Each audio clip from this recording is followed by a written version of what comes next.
Transition, the process of change from one condition to another. We are now at a new crossroad where change is evident once again. What does not serve us must transform us anew. Returning to our original state of oneness and true nature of that which created who we truly are. Confusion was the way of the past. Enlightenment is the way of the now and future, shedding away the layers of deceit. We now bring you the transformation of the two who started as one. Our fearless planet never stands still. Earth has been in a process of transition, and we are not exempt from this remarkable ongoing reality. Welcome to Transition Radio.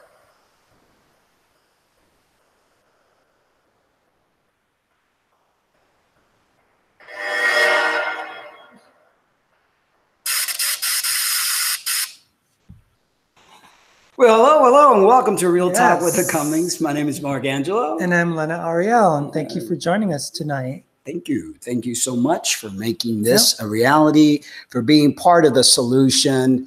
I mean, that intro says a lot. It does, and we had no idea that how it was going to end up being become something like that. Yeah, because everything is said. Revealing. We are shedding the layers of deceit, and there's so many layers. Oh my God. The rabbit hole is very deep. Let's just say if we start exploring it, you'll never get to the bottom. No, not at all. And that's why today's show is called Doctrines, Indoctrinate, Breaking Free, because that's what's happening now, folks. Whoa. Can you guys feel it? Concept. Can you feel it? Freedom. I could feel it. Breaking free. I mean, from this enslavement, from this indoctrination. I mean, it's like, and it's everywhere. You kind of feel, because you're awake, that everybody else is, but then you come across people that are so dead asleep. Yeah. And not to be judgmental about it, because, we all will get there. Some of us are faster than others. It may take another lifetime. It may. But I think this is it, though. I think there's not going to be any more lifetimes. That's what I've heard. That's what I feel like. This is it, folks. This is it. There's no more rehearsal, just rehearsals. There's no more, got to keep doing it. This is it. I feel it. Do you guys feel it? You guys feel it? Come on now. Hello, anti-popular girl, Gemma Church. Who else is here? We got Damien, my brother. I love you, Damien. The Fifth World. Yes. Hello, sister. And Lori Chavez. Yes. So you guys feeling it? Because I feel it. Every day that I get up, it's this excitement. It's like I have this little extra skip. It's like I want to say hello to everybody. And I used to be such an introvert. I used to not like people. Call it my upbringing, call it everything. Lindsay's here. Hey, Lindsay, call it everything that I went through. I was like, never gave anybody eye contact. I'm cross-eyed, so I didn't want to give people eye contact because I was shamed. They think that you're looking past them. It was like, we're both cross-eyed. Yeah, are you looking at me? You're looking at me. Yeah. So, but all of a sudden, since this awakening, that it's like part 2 for me, because I had my first awakening in 2008 and my second one now. And now it's just so like exciting. And I feel it. I have this like, I want to say hello to people all the time. You're at the gym going, I'm like, hey, before it was like, don't look at me. Yeah. And now it's like, do you all feel that? Come on now. I want to hear it. I wish we could like make people say, yay, or talk or whatever else. But, it's really, it's an exciting time. It's an amazing time. And Lindsay says, yes, absolutely. Absolutely, Lindsay. It's like, yes, says Tracy. Yes. Yes. Hey, Gemma Church. So, it's a feeling that you wish you could bottle it and give it to people when you see grumpy people out and you go, hey, take some of this. They'll feel better, right? So you want to go out there and tell people you no longer have to be indoctrinated. You're breaking free. You can free yourselves from the system, from the old beliefs. And it just feels so good. It really does. It does. And it's like, you learn to look at people through the eyes of like, they're you. Yeah. You're them. Yes. And once you break down those walls between you and society, you realize that we're all seriously connected. And when you stop playing the violin of life, becoming sorry for yourself because, you got a backache or a shoulder ache or all these bad things are happening to you because you think that, that's the ego, that, oh, poor me. When you realize that that's all an illusion, that that's not real, but you get to be in touch with that inner child, that inner light, that inner spirit, Mhm. then you just become, you know how little kids are always happy and they're always like, what are they so happy about? And they're just jumping around. I just think about Gordon. Yeah. And how he was. Yeah. He's like, hey, Yes. you guys, here I Yeah. am. And it's so contagious. And when like, you tap into that feeling, there's no need to be walking around with a face, you know, pointing fingers at people, calling people homosexuals. Like this guy right now. That we just there's this guy named Philip, and he's been like, you know, just writing all sorts of stuff. And it's really funny when people are like, you know, what do you guys know? You're transgender and you're an abomination. You guys aren't even credible. Right. Yeah, you're a homosexual. And Yeah. I'm like going, it's like, hate to break male. the news to you, but I was born female. I have a vagina. Yeah. Then I was born a male. She's got a penis. Yeah. Last I checked, vagina and penis. Yeah. Don't need let's not ruin our show though with saying that. Well, what's not ruining our show? Well, they'll put a strike on it for talking about stuff. Stuff? What stuff? I don't know. If you don't know that, don't say anything. No, I'm just saying, you know, like the people that like to. But that's not, I mean, on, you could say those words. Can you? Yes. Oh, okay. Dear Lord. You know? That's what Christians do. Yeah, that's why you're so indoctrinated. I'm not indoctrinated. Anyway, folks. But you still worry about what other people, again, worry. You can't live in that kind of worry. When you live in worry, you create what you're worrying about. You bring it into your life, and you need to learn to just feel free. And nothing can hurt you because you have that armor, that light. Anyway, the little talk today about doctrines, indoctrination, and breaking free. You know, I don't know how many of you actually know this, but we live in a simulation. This is like, you know, those virtual reality games, you know, I'm like Tron. Yeah, and stuff like that, in which we have been given rules to follow to keep us at a lower frequency, because that's what they do. They want to keep us at a lower frequencies. We are in a state of marination. You know, when you take a piece of eggplant or a portobello mushroom, because I'm not going to say steak or chicken because we're plant-based, and you marinate it so that it can taste really good, so it's just perfectly to taste. Well, we're in that state of marination. A quickening is taking place, and every single one of us is going through an upgrade. Do you guys feel that upgrade? Do you feel that upgrade? Calvin Jung says, is this people something? Is this proclaimed by Zion? Yeah, I'm not sure. Explain yourself further. Yeah, anyway, so we're all going through an upgrade, right? It's like your computer and your phone does this upgrade thing, right? The old ways will be left behind, and the new age is approaching. And I know people go, new age, but aren't we going from Pisces to Aquarius? And that's your birth sign. It is. Yes. So we must take steps to cleanse ourselves of the old. Very important. You need to like clean house, spring cleaning, and bring in the new if we are to elevate to a next level. This is not about what will be going on outside of you. This is, you know, everybody's worried, oh my God, everything's going to fall apart. What was it? The crash of the market and all these bad things. It's like, no, don't think that way, because you'll create it. Seriously, your words, what you speak, very powerful. So you've got to take hostage of every word you say, because as a creator God, you're responsible for what you're creating. And when we get this upgrade, what you say will happen like this. Oh, yeah. So you got to No, I think it is happening. Yeah, it is. So you've got to be very, very careful. So don't curse yourself by saying, well, they're going to do this. No, don't even think that ever. But everything to do with what's going on where? In our heart. In our hearts, inside of us, right? I was thinking this. I was thinking that, you know, these people that, you know, they want to pray for you, say, you know, like this person who's on YouTube commenting, oh, I'll pray for you. It's like, oh, please don't. Please don't. Please don't. Because in this age of awareness, you can actually curse people. Yeah, that's, I consider when somebody disrespectfully tells me, I'm going to pray for you without me asking that person, they're invading my free will. Yes. They're being very, very rude and inconsiderate. Because the power of the spoken word is just that, is very, very powerful. And then if they're going against your will, that's a curse. That's not a blessing. So please, people, don't ever pray for somebody unless they ask you to pray for them. And don't, you know, it's like when Christians do that, they don't realize how arrogant and condescending that sounds. It is. It's very, very much arrogant. And let's see. She says, Lindsay says her daddy's an Aquarius. Like, that's right. Yes. Hologram. Totally believe that. It's a hologram. And we have the power to make this hologram the way we want it. We've just been taught to create it upside down. We've been taught to like negate everything, to think everything negative, and we need to rise up, and we need to rise up our frequencies. Free your mind and don't be shallow. Exactly. I honestly do feel the symptoms of an upgrade. Yes. Absolutely feeling the upgrade, says Lori. Totally. Yes, constant tingling and ringing too, says Gemma Church. Yes. It's all, I mean, we've got dermatomes and we got, you know, besides our chakras, we're like one big electrical. Antenna.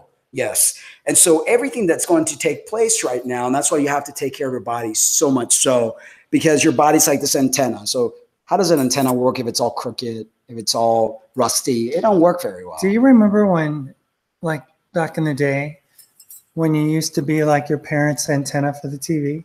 You know, like, oh, no. Move the antenna this way. Okay, just hold it there. And it's like, can I move? Can I go back to my chair? You know, they're like, no. It looks really good. Stay there. Stay there. Thank God I never had to do that. Yeah, I had to do that for my dad. Wow. Yeah, because the rabbit ears. Yes. You know, back in the day. Thank God I thought I had abuse, but they never made me do that. They made me do other things, but not. Do you guys remember that? Did you ever have to do that? I don't know. Maybe it was just me. Maybe it was just me. I don't know. Okay. Anyway, we have a few questions here before we get the show on the road. Can you tell me the different things we have been indoctrinated with? Ooh. I mean, that's it. How many things? How many things? Let's throw some stuff out there. We've been indoctrinated with? And if you guys want to call in at any time to talk, to speak, to say your answers, to just, you know, speak your mind, you're more than welcome to. And the number is, I never remember the number. Area code 575. There we go. She's writing it down. 519. 519. 5930. There we go. 575-5199-5930. But yeah. Just read it. Don't listen to what he's saying. Don't listen to me. I'm Cuban. I mess everything up. Plus, I have the phone number. Yes. So. And if you're going to call, please tell us that you are so we don't have to deal with prankers and trolls. See, look, Gemma says, LOL, with tinfoil wrapped around it. LOL. With tinfoil. The antenna. Yes. Yeah. No. Yeah. Oh, that's how. Okay. Yeah, I never. and a hanger. Either that or I just like. And a hanger. I just kind of like maybe just totally like erased a lot of that stuff. To be fearful of other people who we didn't understand at one time. Yes, that is a massive indoctrination. Divide so they can conquer. Because if we all got together, can you imagine the power of us? I mean, it'd just be so powerful. We could create heaven on earth if we all united. If we all said, you know what? We ain't doing this anymore. We ain't working for this corporation, America, the United States, the corporation. We ain't going to give you any more of our money, and you're not going to tax us out of our hard-earned sweat. Are you going back to your song from last night, Enslaved? No, well, that song came about that, you know, but it's true. So, you know, if they divide us, they conquer. So that is a number one indoctrination. And the Connected Lotus says, hi, everyone listening and driving. Hey, at a red light. Yeah, please be careful. Yes. Yeah. I mean, what are some of the things? The United Snakes of America. Yeah, that's it. And they make you think that this is a country and it's one big corporation, and it's like, whoa, people having a clue. How many different ways have we been indoctrinated? Yeah. That's the big question. Yeah, there's so many different ways. I mean, we've been indoctrinated to believe that we can't heal ourselves, that we need a man in a white suit that knows absolutely nothing, because they don't know anything. It's called practicing medicine. They're like, we're guinea pigs. And yeah, they've made some strides here and there, but pretty much every medication that you take has a side effect. The majority of that is, you know, you get suicidal thoughts. Even some of the side effects now for some of the pills you take give you cancer. You know, they give you a slew of different stuff. So you can't really trust the medical system, but they've taken away your own power to be able to heal yourself. Who knows yourself better than you? It's very true. You know? Yeah. So there's just a ton of things that we've been indoctrinated in. What else? Lori is cooking. That's awesome. Literally almost everything Lindsay says. mind, body, and soul has been hijacked simultaneously. Totally. I mean, we've been indoctrinated to believe that we need to go to school from the age of 5 till the age of whatever it is that we graduate from college, because, you know, these indoctrination buildings like churches and schools are teaching us what they want us to learn, but are they teaching us anything that we could really learn from? Yeah, like I was saying before, I mean, what earthly purpose does algebra have? Absolutely or nothing. Trigonometry. I hated it. Or calculus. I left physics for my last, statistics and physics for my last course before I got accepted to occupational therapy school when I was doing the prerequisite in Miami-Dade Community College, because I have such fear of math. It just doesn't make any sense to me. And, you know, all this stuff that you learn, you never use. Most of the time, it's like you fill up your brain cells with things that are useless. Lori says, I want off of these blood thinners. The doctors keep saying I must take them the rest of my life. But why? Why would they tell you that? And I don't want you to, you know. Yeah, you can go into detail. You could maybe email me and I will give you some of my insight regarding that, because you can't really listen to doctors, and especially regarding medication, because they won't ever want you to come off on anything. But there's been a lot of great results with natural means and changing your diet that will allow you to come off medication. But we could talk about that, you know, in private, in an email. I'll be more than happy to help you. Oh, okay. Yes. Now I kind of get the understanding. Now something clicked. There are natural forms of blood thinners out there, and I will send you some information on that so that you could, you know, if you feel inclined to, because you've got to feel it. You know, I could give you information, but you've got to, your spirit has to accept it as truth, and your spirit has to ring right with you. She said, I'll definitely email you. Okay. Awesome. Yeah. Lindsay says, I absolutely hated math. Yes. Math is just something that, you know, I just, no, not for me, you know? Yeah. Math was not. No, never has been. And I mean, I did take it in college eventually. Had to. I had to take a pre-college arithmetic because I flunked the initial test to get to Miami-Dade Community College. After I took the course, then I paid real close attention, then I aced it, then I was able to pass the test. But at first, in high school math, I was like, yeah, okay. Gemma says Alzheimer's, dementia. Very much so. And the reason is with all the, what do you call it, aluminum in our deodorants, aluminum in our pots and pans, aluminum in our food, aluminum in our vaccines. You know, all these things create plaque in our brain, a certain section in our brain. And then when your brain starts to plaque up and calcify, then that stuff that happens in your brain that allows the connection between dendrites and neurons and all that stuff, it doesn't work very well. But there are so many great things nowadays to help you not get that. And the way you eat is very crucial. And you need to do a lot of breathing exercise to get oxygen in the brain, you know? Ray DV says, hello. Hello. Hi, Ray. And he says, I am naturally good at math. My creative writing skills suck. I think some of us are left brain, other ones are right brain, depending what our dominant brain would depend. Like my mom's a bookkeeper. She's great with that. I'm more into the arts. Yeah. I'm more into the creative nature than the, it's just math to me. Yeah. I don't need to figure out how to get to the moon. Yeah. I'll just get there eventually. Yeah, eventually. I'll just let my spirit guide me. We can research it and diet. Definitely. I mean, there's, we weren't having these diseases back in the day. Oh, it's Rayman. Hey, the Rayman. Wolf from the GW Discord. He's the guy that we've been in contact with. He's married. He's gay. Oh, okay. Hey, Ray. Yeah. Yes. Did he want you to expose that information? Yeah. He said it on the Discord. Oh, okay. So I was just. And he had some really cool information. Yes. And we're looking forward, if you want to be on the show, to be able to have you share your voice and your opinion. Thank you for coming on. This is awesome. Gemma said, Phoenix I Am says Alzheimer is fed by plastics and aluminum. Yes, because we are just putting stuff in our body that is literally calcifying your brain, filling it up with plaque. It's all the byproduct of what you're putting in, because we didn't have that back in the day because we were more natural. We ate more naturally. And Raymond says, yes, nanoparticulates are all over. Yes. Sometimes I wonder if they plan to activate it. Yes, well, that's part of the chemtrail. I think they're releasing these nanoparticles they're like smart particles that go in, you breathe them, and they're like laying dormant. And then all they have to do is either with a vaccine, remember, initiator and promoter. The initiator could be the nano.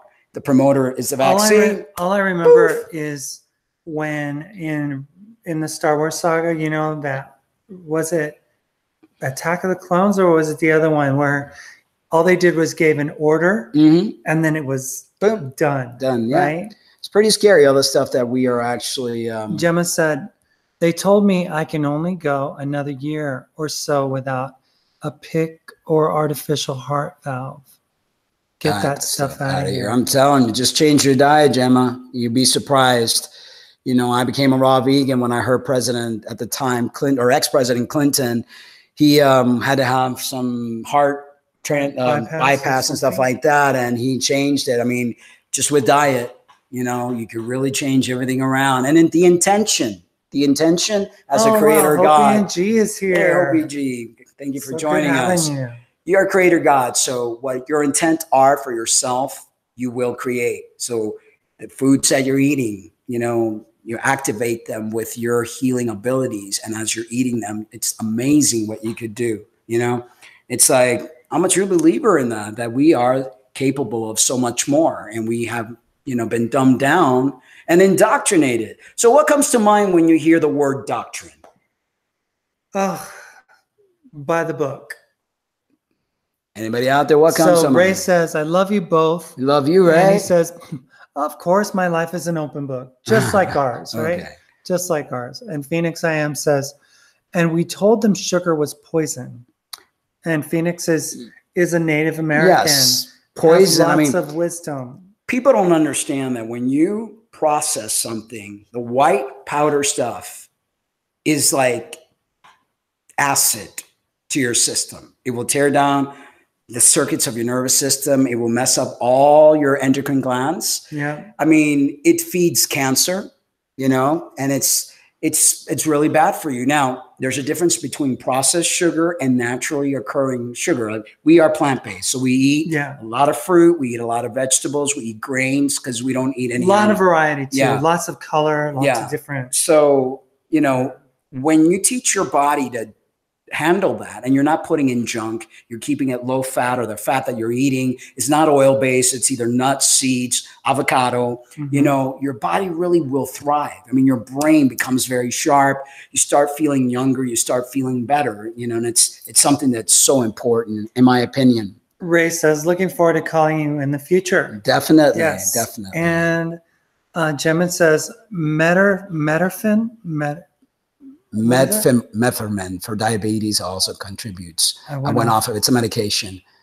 Yes, diet is definitely, I mean, so many people don't realize that any type of insulin that's synthetic in the long run is a kiss of death. People's lives get shortened. They don't tell you this when they put you on insulin, but it literally fries your nervous system.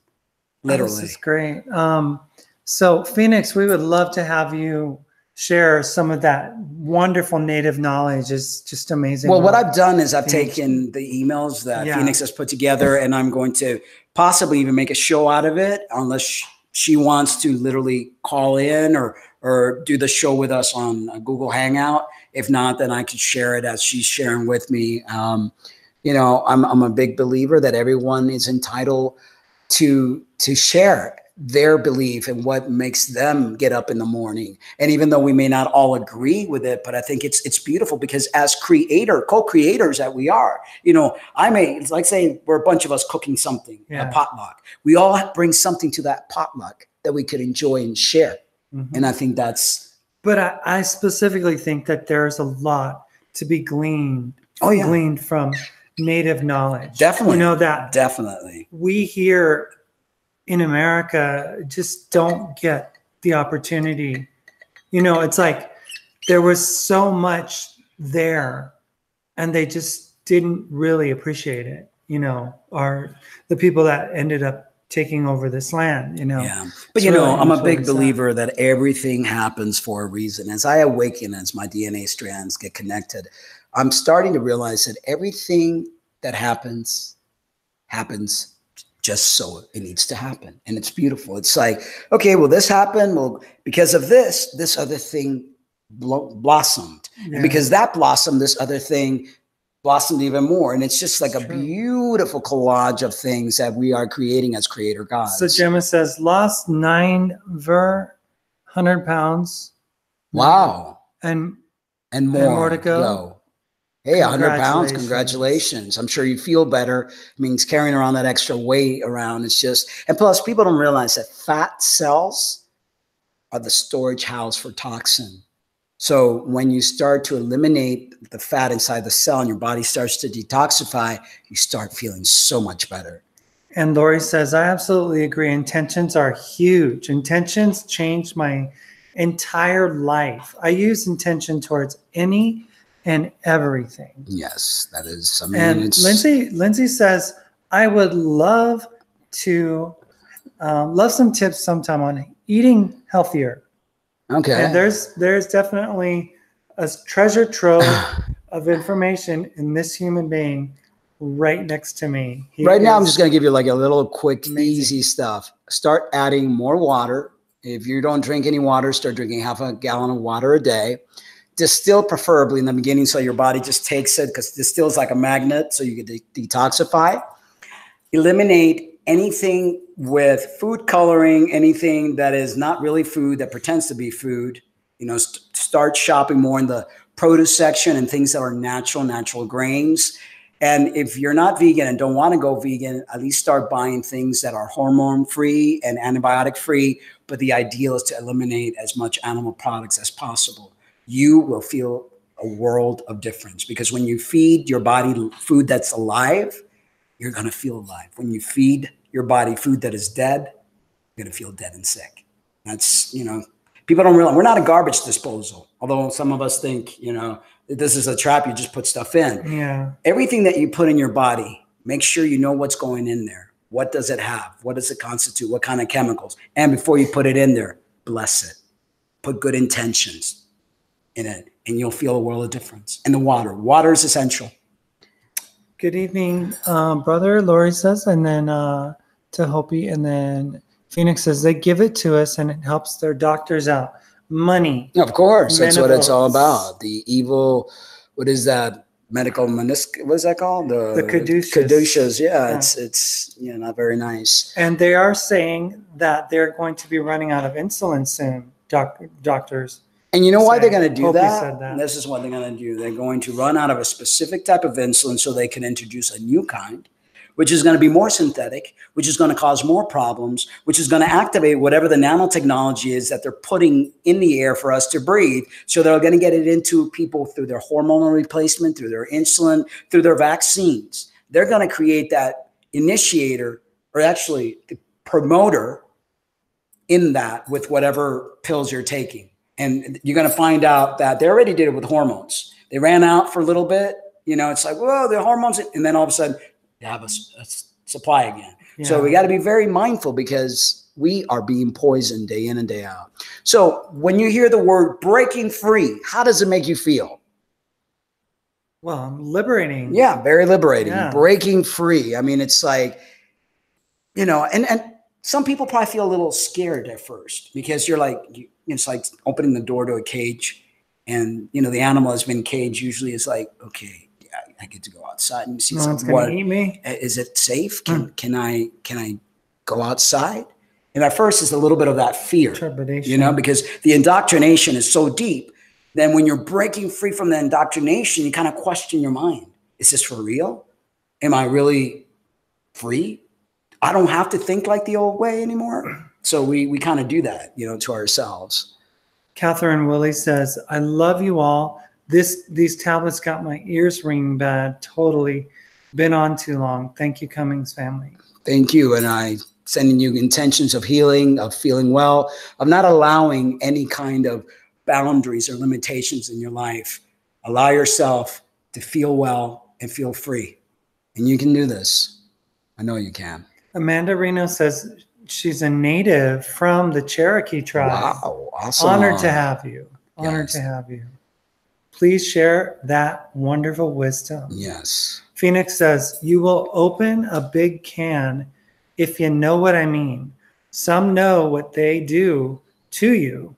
I know that they have done what they have done to me already. Scary times.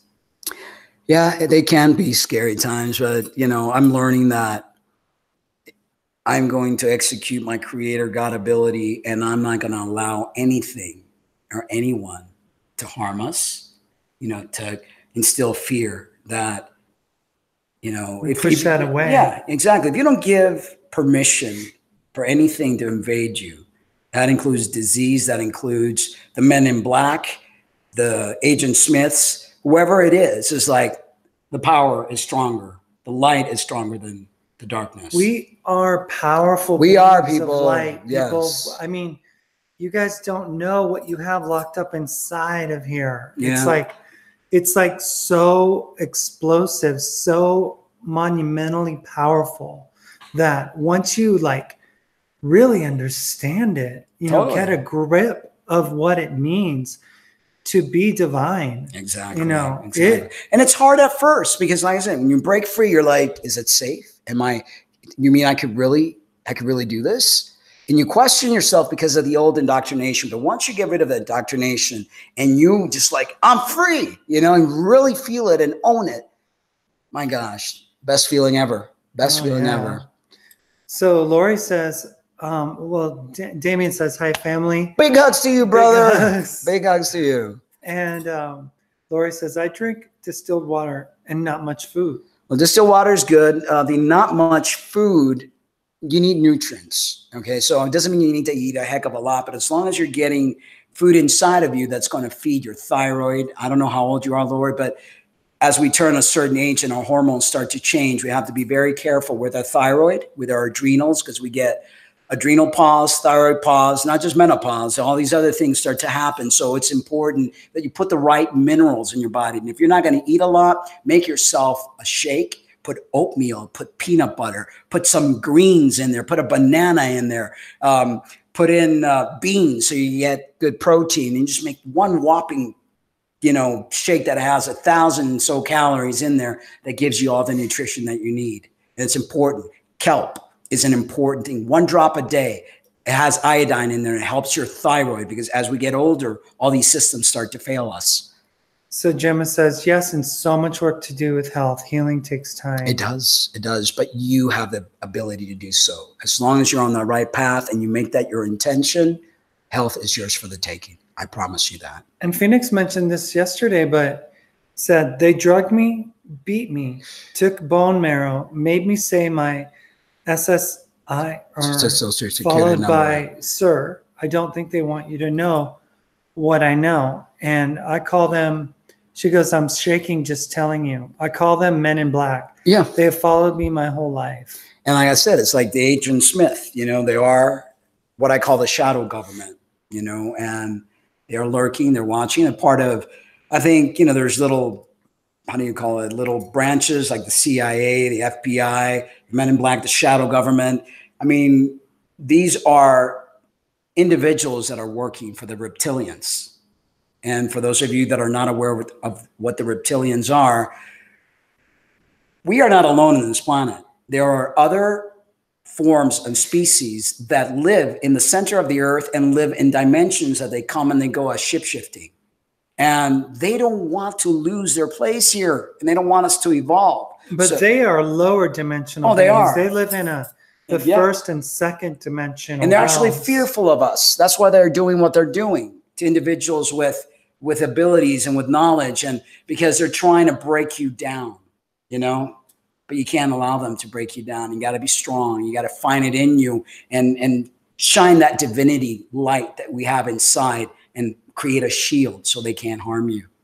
Oh, and Lori says, well, Phoenix says, I will die for this. And Definitely. Lori says, nope, we do not consent. Exactly. And then Gemma sent us that one video, the Sia one of titanium. Yes. That was powerful. That was powerful. So she wrote titanium. We have the ability, and we will stand strong, and we will unite, and we will connect, and we will take the system down, and we will prevail, family, because we are bigger, better, and badder than they are.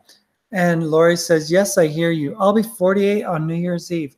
Wow. I'm 48 now, and I'll be 49 in February. So yes, yeah, you're catching up to the 50s. I'm 54. Not quite. Well, almost. Not quite. Almost. One Before more you, year. yeah, before you know it. So Lori says, yes, mostly I eat rice and beans. Orale, Rice and beans. But you got to put some bitter greens in there because you need to keep your pH at a certain way. Bitter greens, you need to put in some good grains, really healthy grains. Like I love quinoa. You can add quinoa to anything, like even to the rice. You add quinoa is so good. It's really, really good. It adds, and good for you. Yeah, it's extra protein. Yes. And there's just, certain vegetables and certain fruits that your body needs. Sea vegetables are very good, but a lot of people don't like that really seaweedy taste. Yeah. So that's why we do the kelp drop every day. That keeps your thyroid on the button. We do B12 because unfortunately the mineral in the soil isn't that great. Damien says they target us. Yes, they do. But you know what? We need to put up that shield and not allow them to enter our space and not allow them to bring us down. And our Cherokee sister Amanda says, I will share as much as anyone wants to know. My people have been teaching this forever. And we welcome it. Like I said, you can email us at transitionradioshow@gmail.com. If you want to come on the show and share away, we would love that because that's what this is all about, sharing, sharing and educating one another and making each other strong as the family that we are. So when you hear the Bible is nothing but a control mechanism set up by the Anunnaki, or is it a guide for us? I feel it's an Anunnaki indoctrination. I don't ever believe that our true creator ever decided to create a manual.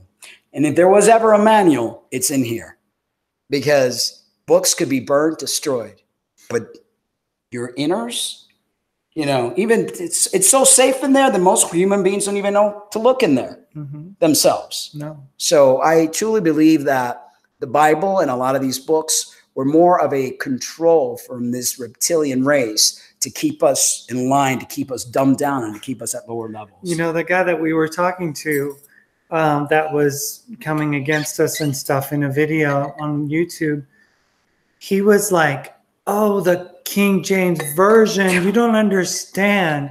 These were 54 godly men of God, scholars who, sat down with good King James. And it's like, look, people, the Bible is a pawn of the politics, and the religion. I mean, it's like they work hand in hand together.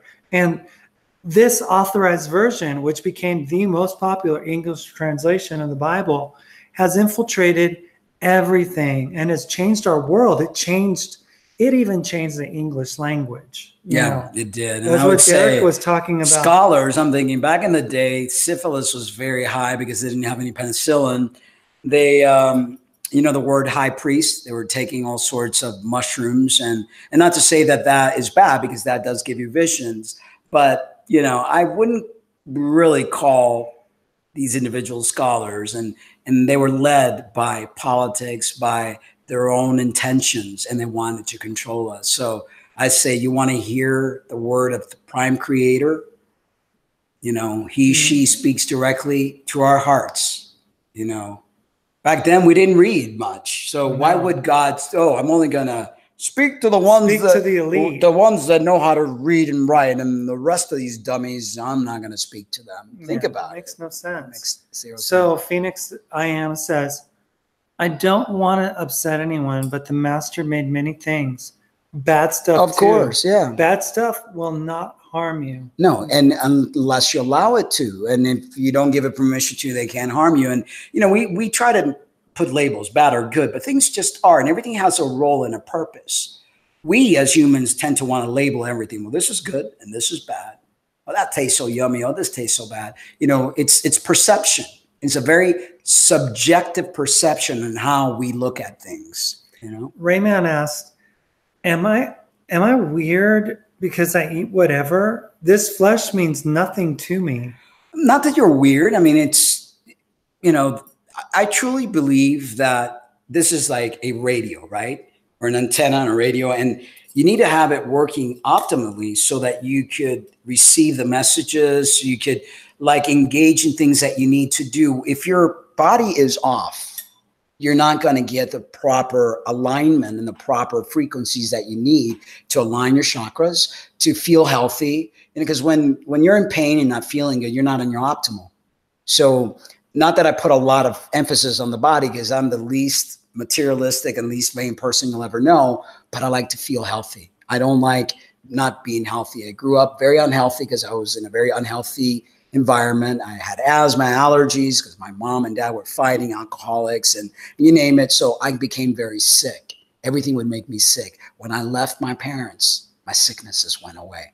And I quickly learned that I wanted to stay healthy, that I did not want to continue to have asthma or any ailments. So food is essential. What you're putting inside your body, there's like for every action, there's a reaction. Mm-hmm. And believe it or not, anything that you put in your body, your cells will respond to.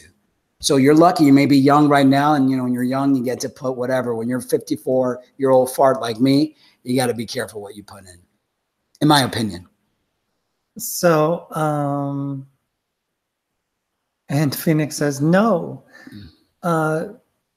Gemma says, me 50 on 1/11. 50, wow. Good year. 50 is a good year. I remember that 4 years ago when I turned 50. Lori says, I do eat a lot of bionicos, okay, mixed fruits and nuts. Awesome. Damien says, Phoenix, I feel you and resonate with you. Totally.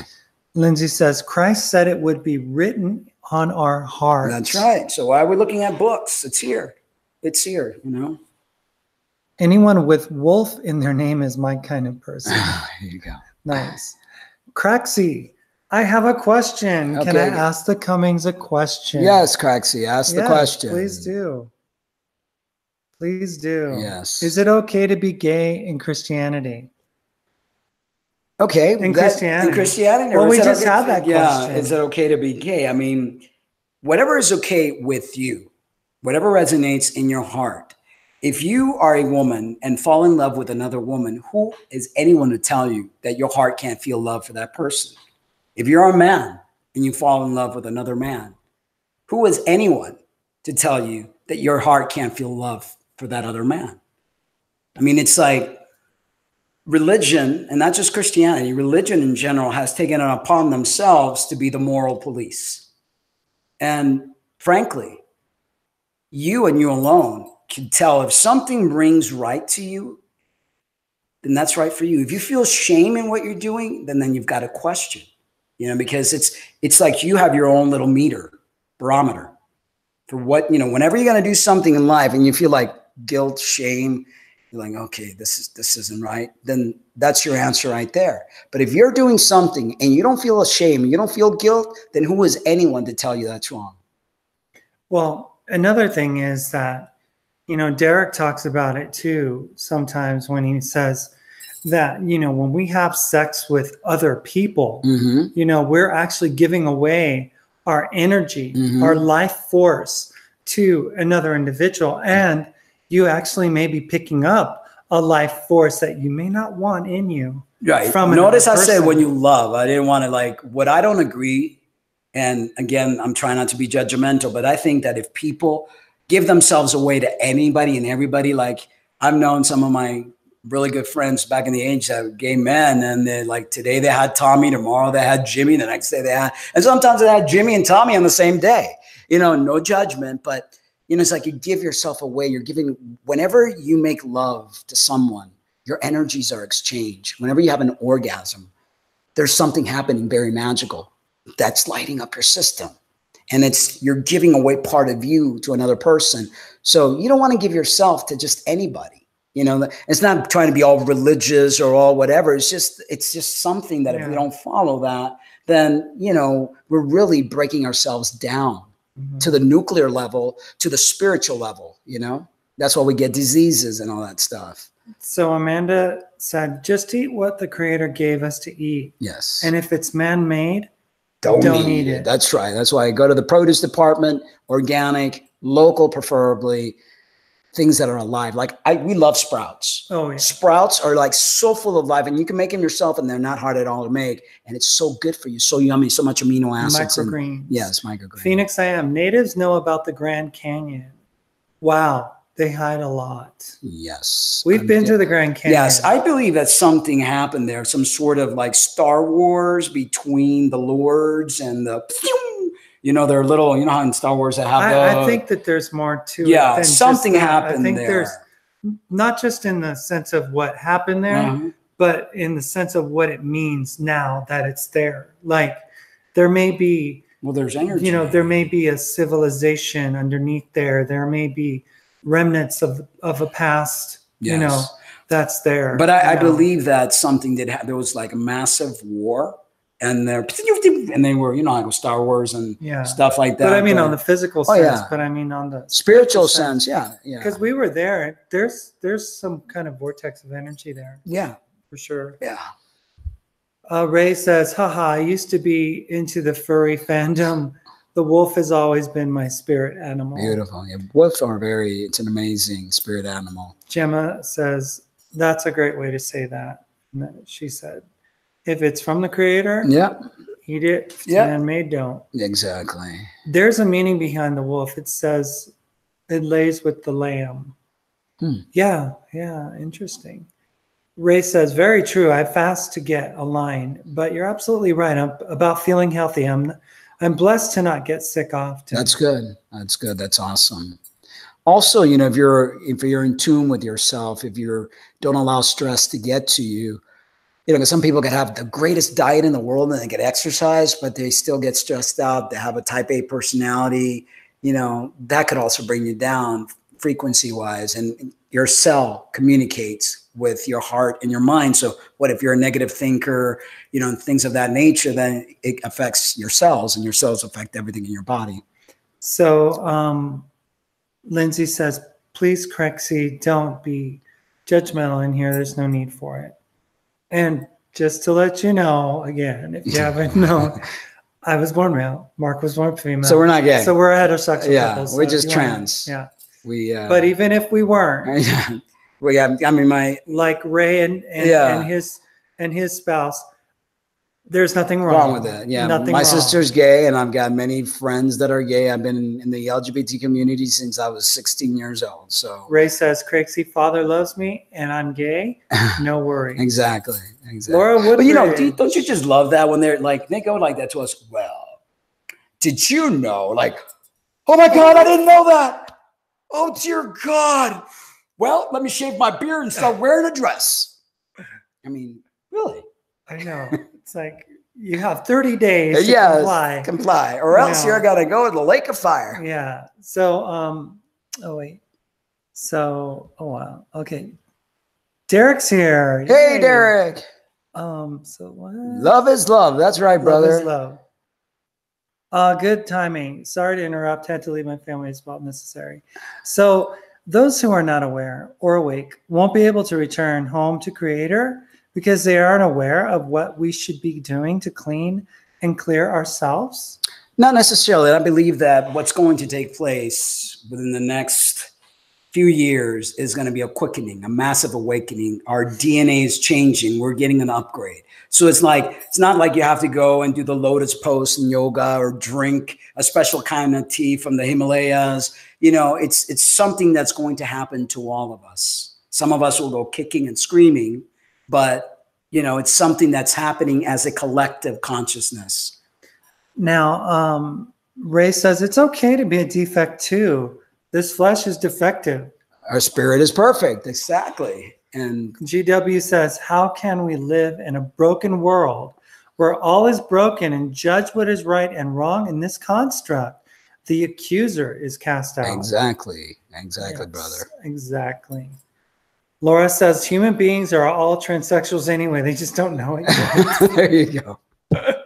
Well, I believe that we're all two-spirited. Yeah. So some of us are more in tune with that than others because some of us has fallen for the programming and we refuse to, you know, see that other side. But everything's a yin and a yang, a positive and a negative. Everything has the duality on this realm anyway. So I believe spirits are androgynous. Angels are androgynous. And we have a little bit of both. Some of us have a little bit more of one than the other. But, you know, it has to be that way. Our creator prime creator, the energy source, has both a positive and a negative. It's both female and male. What a way for the God of this world to disable the DNA of the human spirit, to put us into these suits that are now not just, physical, limited, gravity-based apparatus to have to walk around in, but also to split us apart from our truth, to confuse us, to ruin, something that our prime creator had intended for us, which was to be both a blend of the yin and the yang. Definitely. So Laura says, tell him don't think gender, think species. Exactly. Tracy says homosexuality being okay within Christianity depends on what congregation you belong to, but we're breaking free from religion and you are the ruler of your own kingdom now. That's right, sister. Totally. And Damien says, love you guys. I'm off to do the lawn before it rains. Wow, you got a lawn to do. Oh yeah, he's in Australia. Yeah, Australia. That's right. It's summer there. Thank you for joining us, Damien. Ray says, I used to get paid for sex. There's no doubt that sex can harm the spirit if you do it carelessly. Yes, because I believe that it's something very special. There's it's almost like when you stick a prong inside the electrical thingy and voila, magic happens, whether it's a light bulb goes on or the computer starts to operate or a keyboard starts to make noise. I think it's the same concept that when two different energies get together, something very magical happens. And of course, we know that the orgasm is something extremely powerful. Still something that's not very well understood. Yeah, and it's extremely powerful because it kind of aligns, our chakras. It does something to our electrical circuits. And like I said, it's still very underdeveloped. We don't understand it, as much as we should. And Amanda says, Laura, we all have male, female energy. Yeah. So let's go on here because we haven't even begun the show. We've just been going with questions. But, okay. I often wonder, before the Bible, how did people live? I mean, we've been around for the longest time, The Bible only has been around for what?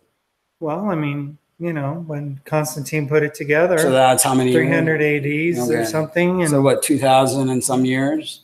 I would say. And I believe that there's evidence that. Not good at math. Okay, I believe that there's evidence that we human beings have been on this planet for way longer than that. Yes. So what did we do before? Oh my God! What? I have no. I need book. a Bible. I don't know what to do with myself. Like who do I pray to? That girl that was being interviewed. She's like, oh my God, I can't. Let me get the book. Let me get the book. Right. So I mean, yeah. We really have to understand that we really know nothing. That we have been duped. That there's so much hidden from us, and that now we are going through this massive shift, this massive upgrade that will allow us to see things that maybe 5 years from now, we're all going to go, I can't believe we used to believe in that stuff, because we will be so enlightened. We will be so upgraded that the stuff that we did before, is going to be like, wow.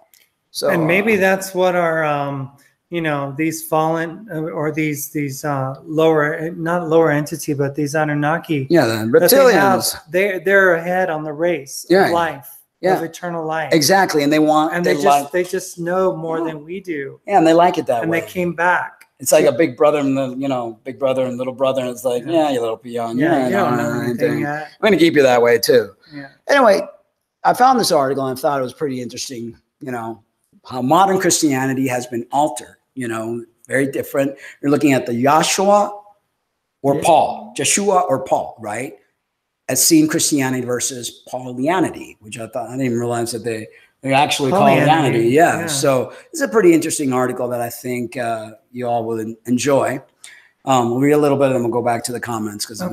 Paul, the self-proclaimed apostle, violently opposed the original vegetarian Essene Christianity of Jesus. First by killing and imprisoning its leaders, then by infiltrating the movement and leading a schism. The schism led by Paul, a meat-eating version of Christianity, replaced the teachings of Jesus with the teachings of Paul. Now, no, Jesus did promote a plant-based diet. In many occasions, in the Bible and in other books that I have read. And not to make anybody feel guilty about eating meat or whatever, but I find this pretty, interesting. As briefly described in previous articles, Paulianity evolved into the Roman Catholic Church and gave birth to all of what is considered mainstream Christianity today: Catholic, Eastern Orthodox, and Protestant. Whereas I've briefly touched on this topic in previous articles, it is the purpose of this article to deal with it in great depth. I will begin by setting the stage. I will describe early Christianity as it existed prior to the advent of Paul. What were the main tenets of this pre-Pauline Essene Christianity? What was the early Christian doctrine of salvation? Having set the stage, I will describe in detail the doctrine of salvation. In detail, the schism led by Paul, which evolved into modern Christianity. I will conclude this expose with a call to action, a call to reject Paulianity and return to Essene Nazarene Christianity. The choice is simple, yet profound, and every Christian must make it: Yeshua, Jesus, or Paul. Very interesting stuff. Well, first, some necessary background information must be given. There was an ancient Jewish religion which was very mystical, high, and noble. It was a very evolved form of religion, rooted in respect and care for all creation. The ancient Jewish religion was both very esoteric, as evidenced by the Kabbalah mysticism, and yet very practical, as evidenced by its emphasis on daily lifestyle disciplines, ecology, and communal economics. It was also very vegetarian. Not only was animal sacrifice forbidden, but was the eating of animal flesh absolutely condemned. War and slavery had no part in the nonviolent religion. Women were the equals to men. Women were entitled, in fact encouraged, to participate in priesthood. This priesthood, called the priesthood of Melchizedek, was governed by God via good angels and the divinely inspired book of the eternal covenant. Their original founder was Enoch. Later, Moses led a major remanifestation of their movement. This enlightened ancient Jewish religion was known as Essene Nazarene Judaism. So when people want to call stuff like this New Age, it's been around way before Paulianity or whatever the heck, But Essene Nazarene Judaism was not the only form of Judaism. A violent flesh-eating form of Judaism based on bloody animal sacrifice became the dominant religion in Israel. The nonviolent vegetarian Essenes were persecuted by animal sacrifice cult. Both forms of Judaism expected a Messiah. The sacrificial cult expected the Messiah to be a warrior king. The Essene Nazarenes expected a Messiah of peace, a spiritual king. And so it was the Messiah of peace, the spiritual king of Israel, came to the earth through Essenes, for it was the Essene scriptures and prophecies that proved true. And so it was the Essene Nazarene Jews, practitioners of the authentic Judaism, established by God through Enoch and Moses, became the very first Christians. The first Christians were not called Christians. That term was not even used until years later. They were called Essene Nazarene Ebionites. For short, they were usually referred to simply as Nazarenes or Ebionites. Let us begin our description of early pre-Pauline Christianity with a look at the meaning of the terms Nazarene and Ebionite. Let's go check out some of the comments. Laura says, while we live in the man-unkind realm at the moment, I think we should just take their realm right from them. Then we can tell him if they're really, really nice. We'll share it. Right. Lori says, I absolutely agree with you regarding having sex or even making love. I myself have been celibate for the past 15 years. Wow. Married, but since there is not the type of love connection, there is no sex. Wow. Gemma says, well said, Tracy. We do not take selfishly. No. Laura says, yes, Amanda, that is what I mean by transsexual. All is not just male and female. That's rather limiting, don't you think? Yep. Phoenix says, I could tell you and all of your questions, but we need to ride this out together. Yes. So Amanda says, comet made the Grand Canyon. A comet. A comet. Wow. That's a possibility. I truly still believe that we had Star Wars and we had these Anunnakis and these other species that we called aliens that were fighting for our soul and the planet, and they just like really created a massive. Okay, so wow, lots of comments here today. Thank you guys for just pick some because we can't read everything. Religion is the indoctrination of what is right and wrong. Again, what we are breaking from free of is from the middle road, the passerby. Well, we're breaking free from as the middle road passerby. It's as if we're saying, I can be one of two things in my identity, either male or female. That's ludicrous.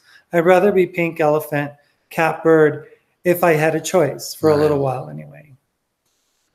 Let's see. Laura says, meaning I love my husband, but the type of love I need to be intimate is no longer or never has been there. I don't consent because my life force doesn't allow for me to be intimate spouse or not. And Global Witness says I'm wearing a dress right now. Just kidding. I was going to say, I need to see that, bro. Let's put it on the air. Yeah. No, but you know, people don't realize back in the day, what did they wear? Robes and didn't the those Roman soldiers, didn't they wear skirts? It was way easier. The Scottish. I mean, it's like kilt. Yeah, I mean, come on, you know, it's like it's only clothing. If it was up to me, I'd be naked. Yeah. I'm a nudist at heart. It's all this clothes and all this stuff. It's like I'm from the island. So flip-flops, shorts, no top, I'm good. We did. Liv said, I think you'd look pretty in a dress. Haha, the scarf you're wearing was rocking it. Yeah, it was. Yes. This is why they won't go back to the moon and won't tell you what they saw. No, they think they're flying to Mars. Yet another YouTube identity. Yes. We're creator gods. We could identify and do. I mean, my God, we have that. It's a playground. Wonderful, artful. Yes, it's a playground. It's like, why not? Sandy, thank you for having these discussions with intelligence. Thank you for being here and offering your intelligence. Yes, we appreciate this changing of DNA. Tracy says, believe completely. We're going back into our androgynous state. That's right. We're leading the way. Yes. Oh, God. You're on to something, Derek, or they wouldn't be on you so thick. Yep. Confirmation. Yes. Totally. Totally believe in everything you're doing, Derek. Yep. Keep on keeping on. Yep. Okay, guys. Let's let the Cummings have our respect. Yes, Derek's a great guy, great soul, but with all due respect, he's not who we came to listen to at this moment. That's right. We love Derek. We love the interaction of all of you. I mean, we're all one family. We're all equals. We all have something great to share, and it's beautiful. It's like having a huge dinner table with all the family. We're all bringing in our gifts of food that we've created with our little hands or big hands, and all the love that we put into what we're creating, and we're sharing amongst each other. And some of us may feed each other like this and go, "Te gusta, you like it, here you go." And it's just so loving and so amazing. So, you know, it's all beautiful. Let's see. Kill Sophia and make AI machine they can control. Will she do the pole dance for them? I wonder. Well, that's what they're trying to do. This whole AI, this whole transhumanism. It's if we get to that singularity that they want to create, we're in trouble. So that's how we got to like wake ourselves up really quick and not allow this to happen. Because if that does happen, goodbye. You know, it says on "Goodbye, my friend. It's hard to cry." That one, or something like that. Yeah. I can't wait for the next witness in the wilderness, witness in the desert, witness in the mountains. How about if we do a witness in Silver City? Yeah, that'll be awesome. That'd be perfect. Yeah. There won't be any SWATs coming here. They're just a very mellow little town. Global Witness agreed. This is the Cummings. Oh, Derek, thank you, Derek. You so much. Agreed, you're welcome here all the time, anytime, brother. I mean, and a call. Yeah, you can call us too. We can carry on a discussion as well. Thank you. I will tell the Cummings why the Grand Canyon looks like that. If they want to tell you, they can. Okay, I'm writing everything that you're emailing us. I'm putting it in a Word thing so that create a show. based around that, and it's awesome. Anyway, the term, was it my turn to read, or was it you did? Okay. Awesome, Derek. We look forward to talking to you tomorrow. Yes. So cool. Awesome. We have lots to share as well. Yes. So the term Nazarene refers to a member of the Essene movement associated with Mount Carmel in northern Israel. The Essenes consider Mount Carmel to be so holy that none of the natural vegetation growing there could be disturbed. No trees cut, no bushes cleared away, no permanent dwellings built. Some of their priests lived on Mount Carmel in tents similar to yurts, but no permanent structures were permitted. I mean, that's how it should be. It's awesome. Even their temple atop Carmel was a type of large tent, a beautiful yurt with a bloodless altar. Only a small contingent of their priests actually lived atop of Mount Carmel. The majority of their membership lived in an Essene cooperative village a couple miles from the southwestern edge of the base of the mountain. The Essene village was called Nazareth. Wow, I've been to Mount Carmel, actually. Yeah. It's quite an amazing place. So where are we at? Those who lived there were called Nazarenes, as were all members of the Essenes sect associated with Mount Carmel. Thus, the fact that Jesus was referred to as the Nazarene and his first followers were called the sect of the Nazarenes demonstrates the link between early Christianity and the Essene Nazarenes of Mount Carmel. So the other term that the first Christians were called was Ebionites. The word Ebionite comes from the Hebrew word Ebon, which literally means poor, but implies those who have voluntarily renounced worldly materialism to enter the essence of lifestyle, or the Essene lifestyle of simple living and radical sharing in the community. Isn't that kind of like what we communal living, angel camp, sharing, and getting rid of all the material stuff and really being in the essence of who we are? Simply put, an Ebionite is an Essene renunciate, an Essene who has given up materialism to serve God within the context of the communal lifestyle in which all is shared. Yeah. Sort of like what they're doing over there at Angel Camp and what is going to be created, because this is, you wait. Oh gosh, when that dollar crashes and we lose our regular economy, we're going to have to be this way. It's not a matter of, it's what needs to happen. It's what needs to happen. Yeah. While all fully initiated Essene Nazarene Ebionites lived in or were sent out on missions by the network of Essene Christian communes, there was a larger outer circle of members, not yet fully initiated, who still lived in private homes. Now, I was in Israel years ago, and they have these communities called kibbutzes and stuff, and they live like sort of like that. Well, isn't that how it's meant to be? Where were we? Mission by the network. These they in the Beatitudes. These outer circles devotees were called herers until ready to divest themselves in private wealth and join the communal economy. They studied the teachings and supported the communes by tithing. In the Beatitudes of the Sermon on the Mount, Jesus declared, "Blessed are the Ebon, the poor, for they shall inherit the earth." He was not pronouncing a general blessing on all poor people. Neither was he praising poverty. Rather, he was making specific references to his sect, the Essene Ebon, or the Ebionites, gather around him on top of the mount.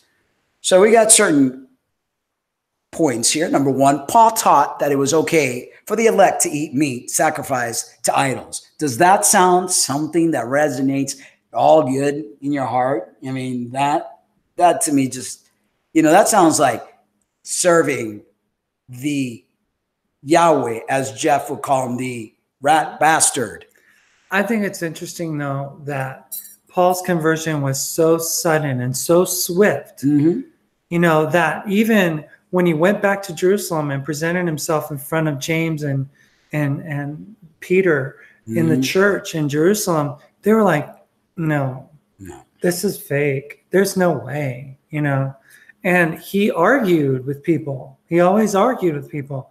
It's like, is that the sign of one who was humbled and stuff? I mean, he didn't even take his own, I think it was nephew, John Mark, with him on the journeys and stuff because he was complaining or something and he left him. Or it's like, I don't. So should we? What was it? Phoenix I Am says about, certain things. I can tell you this, there is a big jade female Buddha statue there in the Grand Canyon. This should throw you off some. Wow. And she says, Jesus was not a Jew. You're right. And I think there's something to be said about the native peoples and how they are like the lost tribe of Israel. And that they're actually what the Bible talks, or what history is knowing them to be as the Jewish people, like the Cherokee and the Hopi and the Navajo.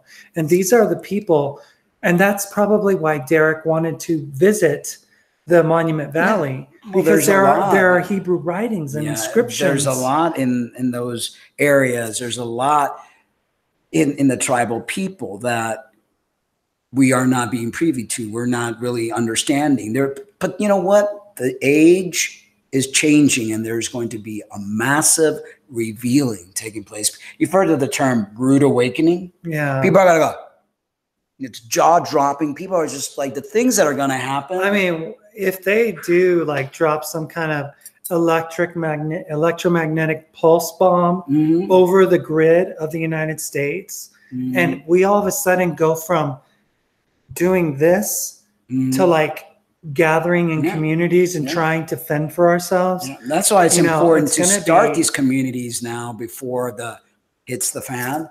It's important to really start, letting our ego down, letting our guards down, and really starting to unite and connect and do the magic that we're set out to do. And Hopi NG says, sharing is going to be a necessity. Yes. Sadly, so many will hurt others. It is good that people are finding groups of like minds. I'm ready for them all to connect. And that's definitely something that, we're going to have to do. We're not going to have the luxuries that we have right now. Yeah. And they may be gone overnight from 1 second to. Remember that night that YouTube went down and everybody freaked out? It's like, oh my God, YouTube would, whoa. That was just maybe for an hour, 2 hours max. Yeah. It was like people, because like, what's going on? What's going on? The world's coming to an end. YouTube stopped. It's. And Michelle DeHaven says, this is a great article. Thank you. Yeah, you're welcome. I find things in downloads. Everything that I do ever since I was a kid, I've always I have this, I rock, right? And I do this dance I'm Asperger too, so that's probably why I rock, but back and forth. But it's like, I connect. I can't even explain it into words. I connect with something higher, my higher self, okay? And this higher self kind of like feeds me the things that I need to do, the things that I need to say, how I need to do something when I'm healing somebody, because I'm a healer. Besides being an occupational therapist by trade, I'm a natural healer. So I just tap into this library that's up there. And I probably look like a crazy lunatic, when I try not to do that. I just kind of like learn to do that dance. That's why I love the rocking chair, because I'm in the rocking chair. I'm in the most creative form ever. And things are like brought to me that I need to share. So, and it may be just that movement of your body. Yeah. I love to because we're all, but electricity is not stagnant. Electricity is constantly moving. So the Fifth World says, AI is funny. John at the Best Damn Podcast had a great show earlier, and this is great information as well. Thank you all. Well, thank you for joining us. Thank you. Thank you, sister. Widiana Liv says, I have some things that I need to get off my chest that no one else seems to be. So I'm going to talk crap about Derek. Haha, just kidding. And start a YouTube channel. I hope you guys will support it. No, I would recommend not to do that.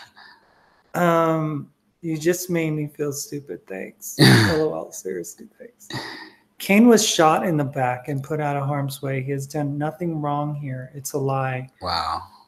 I am sure that as things are revealed, people are just going to I can't even find words. Yeah. But, they've painted this reality and have everything so nicely and neat and put in little boxes. Right. And this is, when that Pandora box fully opens, and these portals things start coming out of these portals that we don't even recognize. We're like, what in the world is that? And everybody's going to be like, if we're not calm, collect, cool in our right frequencies, there'll be a lot of people going crazy. Oh yeah, especially in the big cities. So people like us are going to be the ones that are going to calm the people. You know, all of you that are listening, that are awakened souls, we're going to have a massive job to do. Massive job.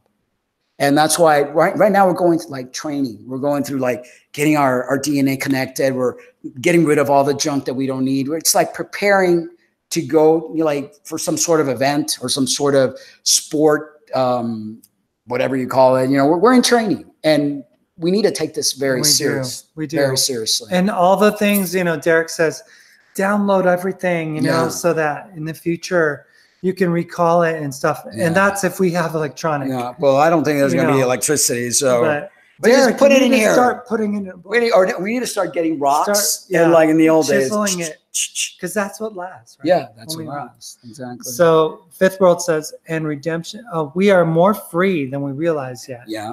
And redemption is still coming. Yes, totally, sis. And Phoenix says, if you understand God, you will understand Sophia and their machine, Sophia. So Emily says, truth, Mark. Thank you. Mankind was not to be harmed. Remember this, please. Yes. Oh, wow. Thank you. Thank you so much. Die to live. Thank you. Going to make our mobile ministry possible. Yes. Ministries on wheels. Yeah. So number 2, Jesus honored women, right? Mm-hmm. And found them his most devoted followers.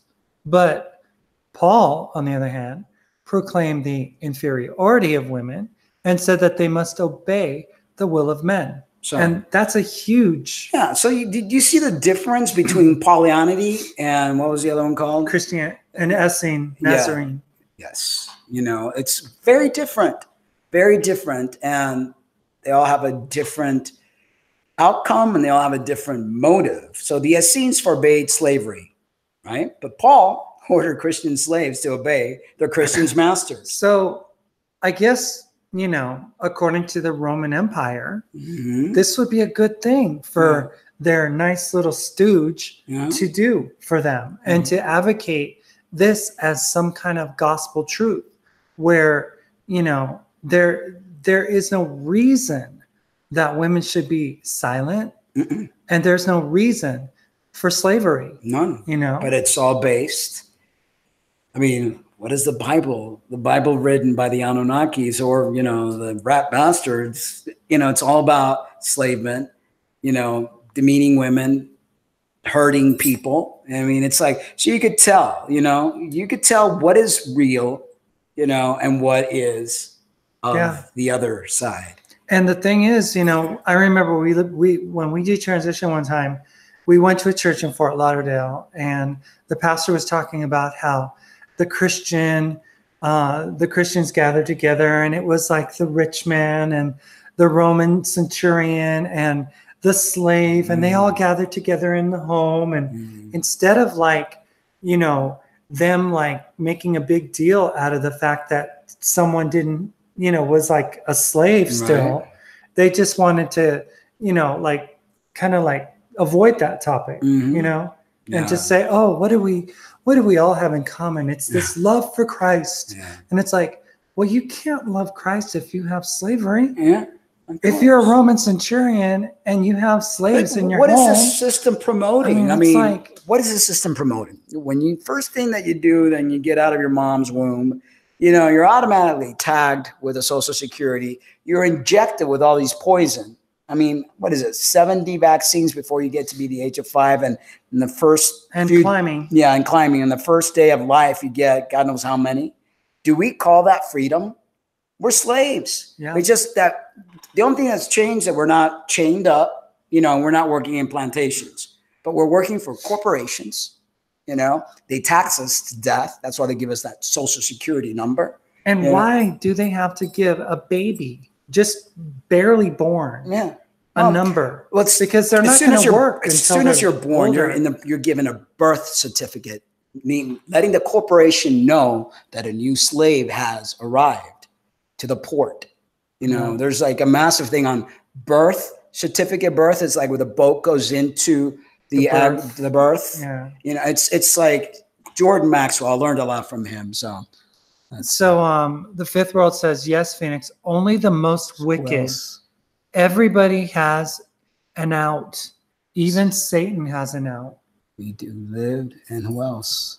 I think it's after that. Oh, it's after. Okay. Yeah. So even Satan has an out. Okay. That is huge. Yeah. You know, I mean, as a former indoctrinated Christian, thank you, Mr. Dangles. Wow. Thank you. Thank you so much. Thank you. You know, as guys a former, rock. Really do. Yes, you guys do.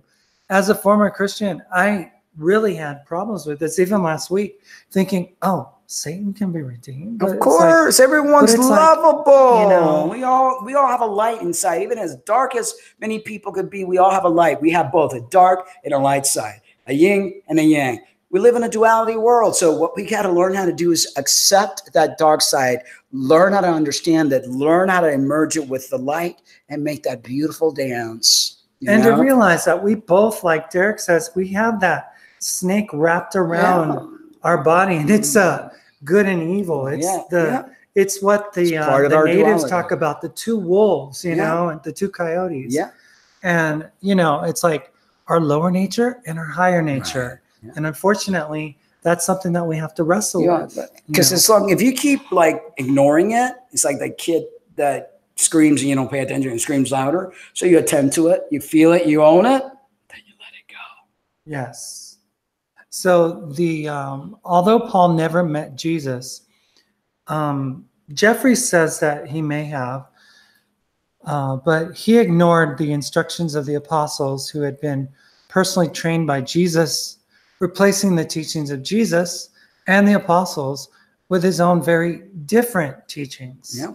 Paul was in the view of the Essene Christians, the demon-driven enemy of the Messiah. Wow. Yeah. Paul had been the enemy of Essene Christianity from the very beginning.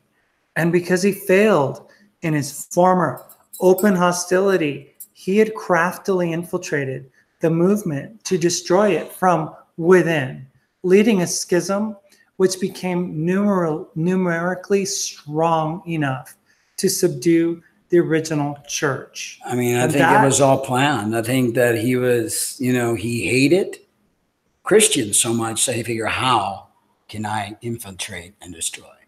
Yeah, it's like he was a master strategist, and he partnered with the Roman Empire to make his wishes possible. Because, I mean, he did not want this message of the Christ within you, the spark of divinity. He didn't want that message out. So he took it and he totally hijacked it. He hijacked it. And turned it into this blood ritual, this sacrifice thing. Women hating, slave owning, you know, government obeying. Yeah. You know, he's like, it's like all government is set up by God and you should be spirituality hijacked by politics. But isn't that what happens to just about everything? You know, the next article is our Trans Corner, where angels fear to tread the fraud of transgenderism, something that was intended to be pure. You know, you're born the way you're born, whether you're born a male that's very feminine, very sweet, and tender, or whether you're born a female that's rugged, rough, tough, and masculine.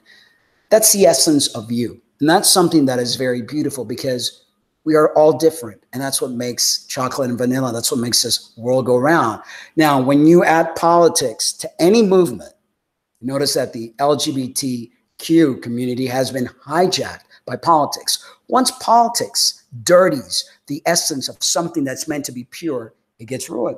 It does. Totally ruined. It perverts it into something that it was never intended to be. So before we go into this article, so Becky Gale says, get out of the mind and back into the heart. Yes. The heart will never fail us. Betty McLean. We haven't heard of Betty McLean. Hello, Betty. Hi, welcome. Betty. Thank you for joining us here.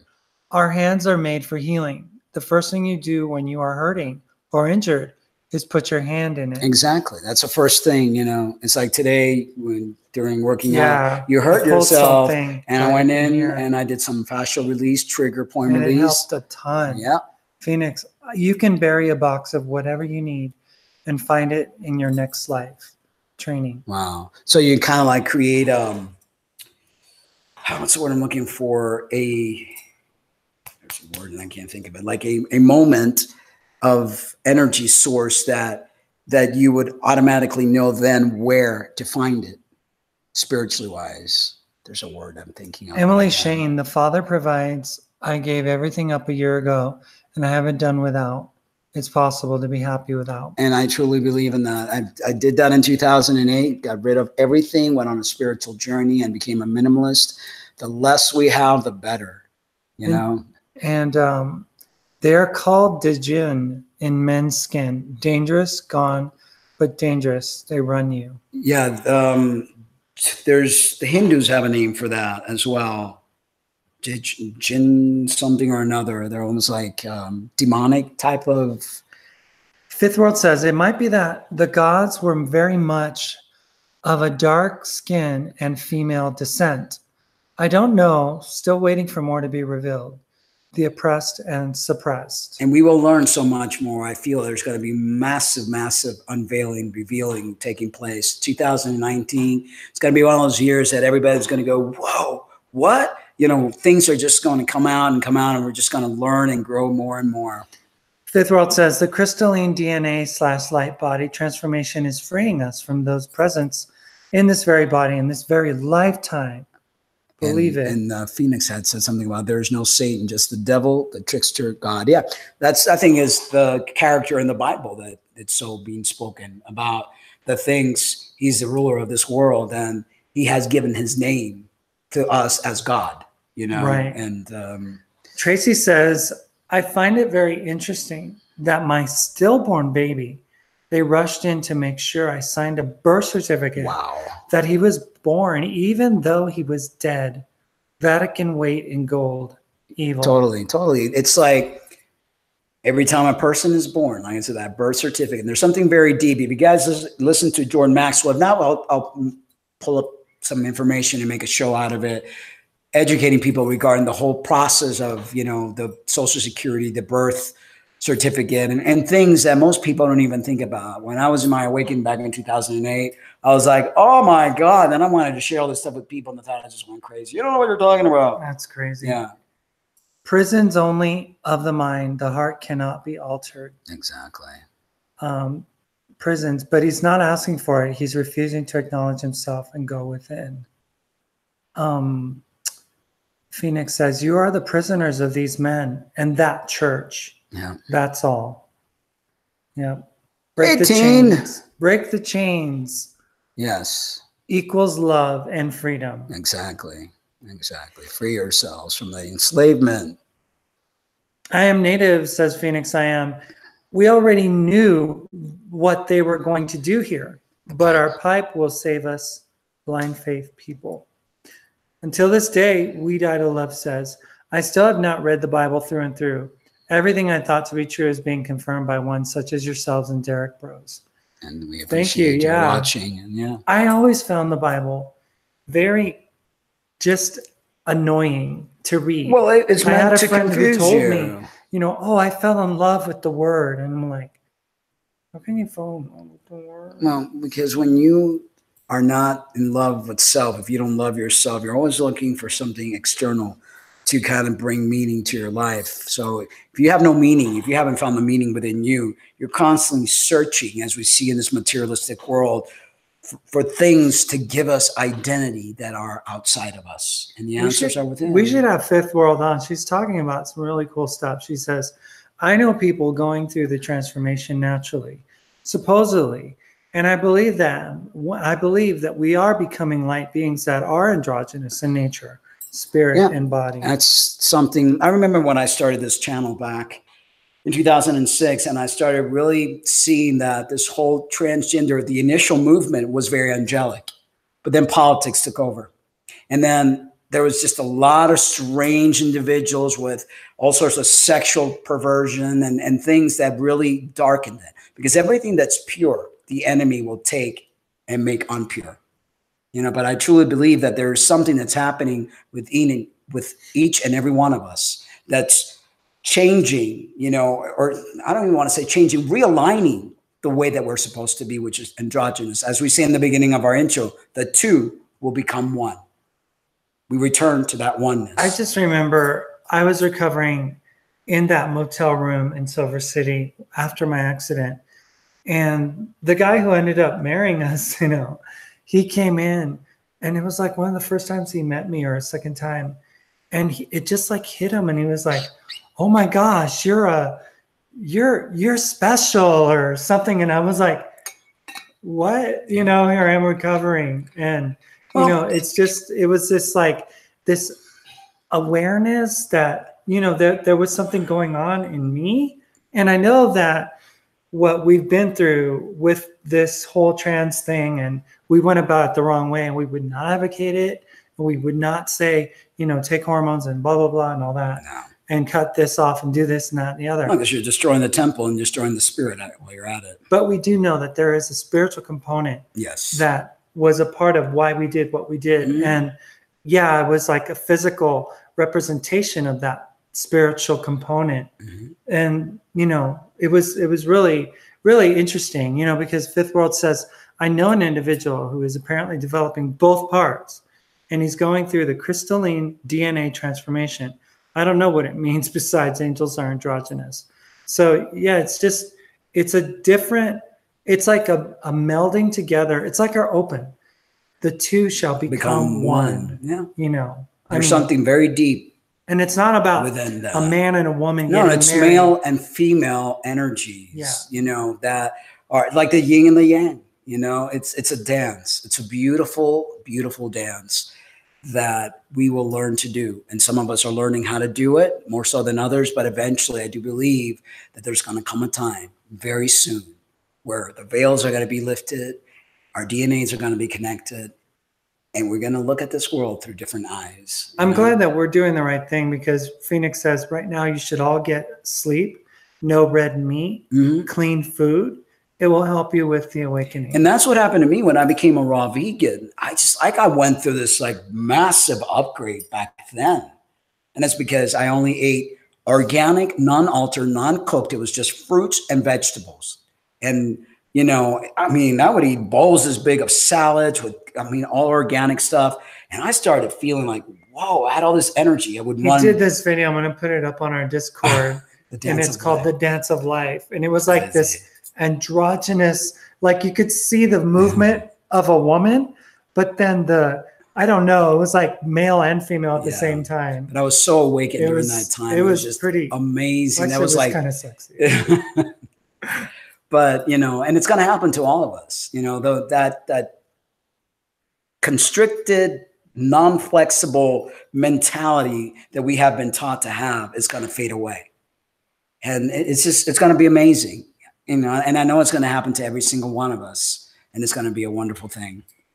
All right. So where angels fear to tread, the fraud of transgenderism. Hard on the heels of the recent global campaign to legalize same-sex, quote-unquote, marriage has come another more radical product of the sexual revolution. The promotion across all levels of society of the radical ideology of transgenderism. Now, I want to add, I don't find anything wrong with same-sex marriage, but I find the marriage in general for everyone has become this business, a contract between you, spouse, and the state. You know, contracts. If you guys get divorced, it's like, oh my God, okay, we're breaking the business down. Let's all find out what we have. And then everyone's going to take a cut of you. Your attorney will, and you got to pay the court. And it's like, it's so matrixy.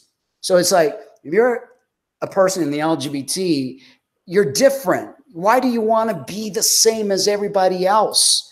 I mean, back in the day when I was 16 and I was into, you know, going to gay bars, it was like the freedom of being who you are. And it wasn't accepted, but when we were in gay bars, it felt so awesome that we were different. Now everybody wants to be the same. Everybody wants to and it's like. Well, Derek talks about it. He's like, if you love each other, and that love is shared between you and that prime creator, that's the marriage that you need. Yeah. That is all you need in order to know that you're a couple, that you're sharing life together. You don't need a paper from some government, from a county. You don't need to, No. you know, I mean, that is all formality. I mean, back in the day, that's the Matrix. When the guy had 10 wives, can you imagine? Oh, another wedding. Let's go to the court. You know, 15 wives later, you got 15 marriage certificates hanging on your wall. I mean, it's crazy stuff. Oh, wait. Phoenix says, just understand that awakening makes you look and act nuts. If you cannot take it, don't tell anyone what's going on. I know. Trust me. Back in 2008, I was talking to my clients. I had my own business called Bodies Under Construction. As I'm stretching my clients before I'm getting ready to work them out, I was like, did you know that you didn't have to pay taxes and that blah, blah, blah, other stuff that I started learning? And everybody was like, he's gone crazy, hasn't he? You know, I was on the phone with my sister just at Christmas time. And I'm like, hi, yeah, and we're listening to, he's called the Global Witness, and he says a lot of things that, you know, you thought were true, might not be, and that the God of the Bible is really the devil. And I could just like, it's like, I'm thinking, your sister's probably thinking, you've finally gone nuts now. Crazy. Yeah, yeah. She's like, okay, well, I got a Dooney for Christmas, and it's like, okay, all right. Yeah. I think I need to stop now. Yeah, I was almost going to go, I don't think you can handle that. Change the conversation. It is the sheer speed with which such changes have hit society that is so astonishing. According to Dr. Albert Mohler, president of the Southern Baptist Theological Seminary, previous generations experienced moral revolutions over decades, even centuries. This current revolution is happening at warp speed. Referring to the current campaign to promote transgenderism, Dr. Michelle Cretella and Felipe E. Vizcarrondo, two American pediatrics, recently commented that in the last 5 years, gender ideology has overtaken every major public institution in our society, from mass and social media to public and private education, from preschool forward to professional medicine and psychiatry, and increasingly law. It has essentially become America's government-sponsored religion. Just the same thing that happened with the Nazareth versus Polynation, whatever it's called. Same thing is happening here. I mean, it's like, you know, it's like, how did we manage to live 50 years back when people just were born a male and female? And well, what ended up happening was usually if you did this, you were shot. Yeah. So I think that kind of like stopped all this, but now there's this movement that, yeah. In this essay, we examine two principal outcomes of the current promotion of transgenderism. One of them is the tragic reality that people who seek to change their sex through hormone treatments and surgery may suffer great medical and psychological consequences. And trust me, many do. Oh my God. The other is gender ideology's sinister assault on the independence of the medical profession from political interference. And the thing is, doctors, psychologists that do not agree with this because they're going, what's happening? Is the human race going crazy? Is everybody born wrong now? I mean, really, you know? And so they want to speak up. They're being shamed. They're being fired. They're being ridiculed. They're being silenced. That's not good. The Dutch protocol, Dr. John Whitehall, professor of pediatrics at Sydney University, has frequently warned about the grave medical risks associated with the massive hormonal and surgical intervention in the body of a child in the futile pursuit of a change of sex. He has described the mechanism of the Dutch protocol medical pathway pioneered in the Netherlands that much of the Western world follows. I like that. That was good. Its 5 phases may be summarized as follows. Numero uno, social transitioning. The child adopts the name, pronouns, dress, persona of the opposite sex. I mean, imagine a 3-year-old, because he's a feminine little boy. All of a sudden, the parent decides, we're going to call you Jamie now, and we're going to refer to you as she, and we're going to buy you dresses and dolls. You know, and it's usually a parent who wanted a girl in the first place, but got a boy. There's some sort of Munchausen syndrome going on. I mean, there's a slew of different reasons, but to me, it's child abuse, really. Number 2. The blocking of puberty. Drugs known as puberty blockers are administered. Dr. Whitehall warns that, quote, the effects of blockers are not safe and reversible, as asserted by proponents of the Dutch protocol, such as Dr. Norman Spack. Yep. He explains that the induction of puberty begins deep in the brain, where it is started by a biological clock, and it involves a cascade of hormones with various checks and balances.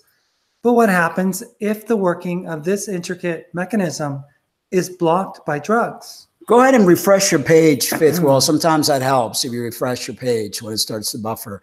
Because on our end, it looks like it's doing okay. But if you refresh it, you might, you know, get a better thingy going on. Where were you? Titled Treaty. Gender Dysphoria was published in the New York Atlantis. The co-authors, after consulting more than 50 peer-reviewed studies on gender dysphoria in children, reported that puberty blockers can lead to an increased incidence of obesity and testicular cancer in boys and decreased bone density in young adults.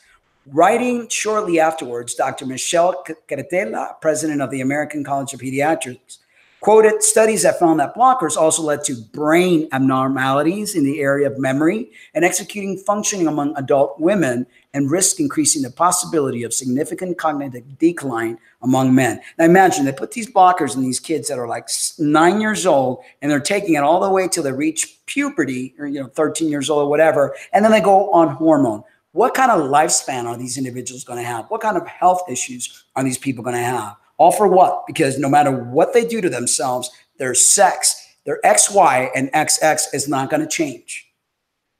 And their, what is it? Their front cerebral cortex? Cortex get messed up. Doesn't develop. Yeah, till you're 21 years old. So when you put these puberty blocking you'll never develop drugs in, you're basically stunting your human growth. Yeah. Your platelets and your bones and stuff aren't able to develop. Your nervous system. Your brain is not able to develop. It's like, it's deathly. I mean, it's total child abuse. Number 3, cross-sex hormones. Administering cross-sex hormones. For example, testosterone for a female seeking to identify as male and estrogen for a male seeking to identify as female. According to Dr. Whitehall, in time, exposure to these opposite hormones will lead to chemical castration.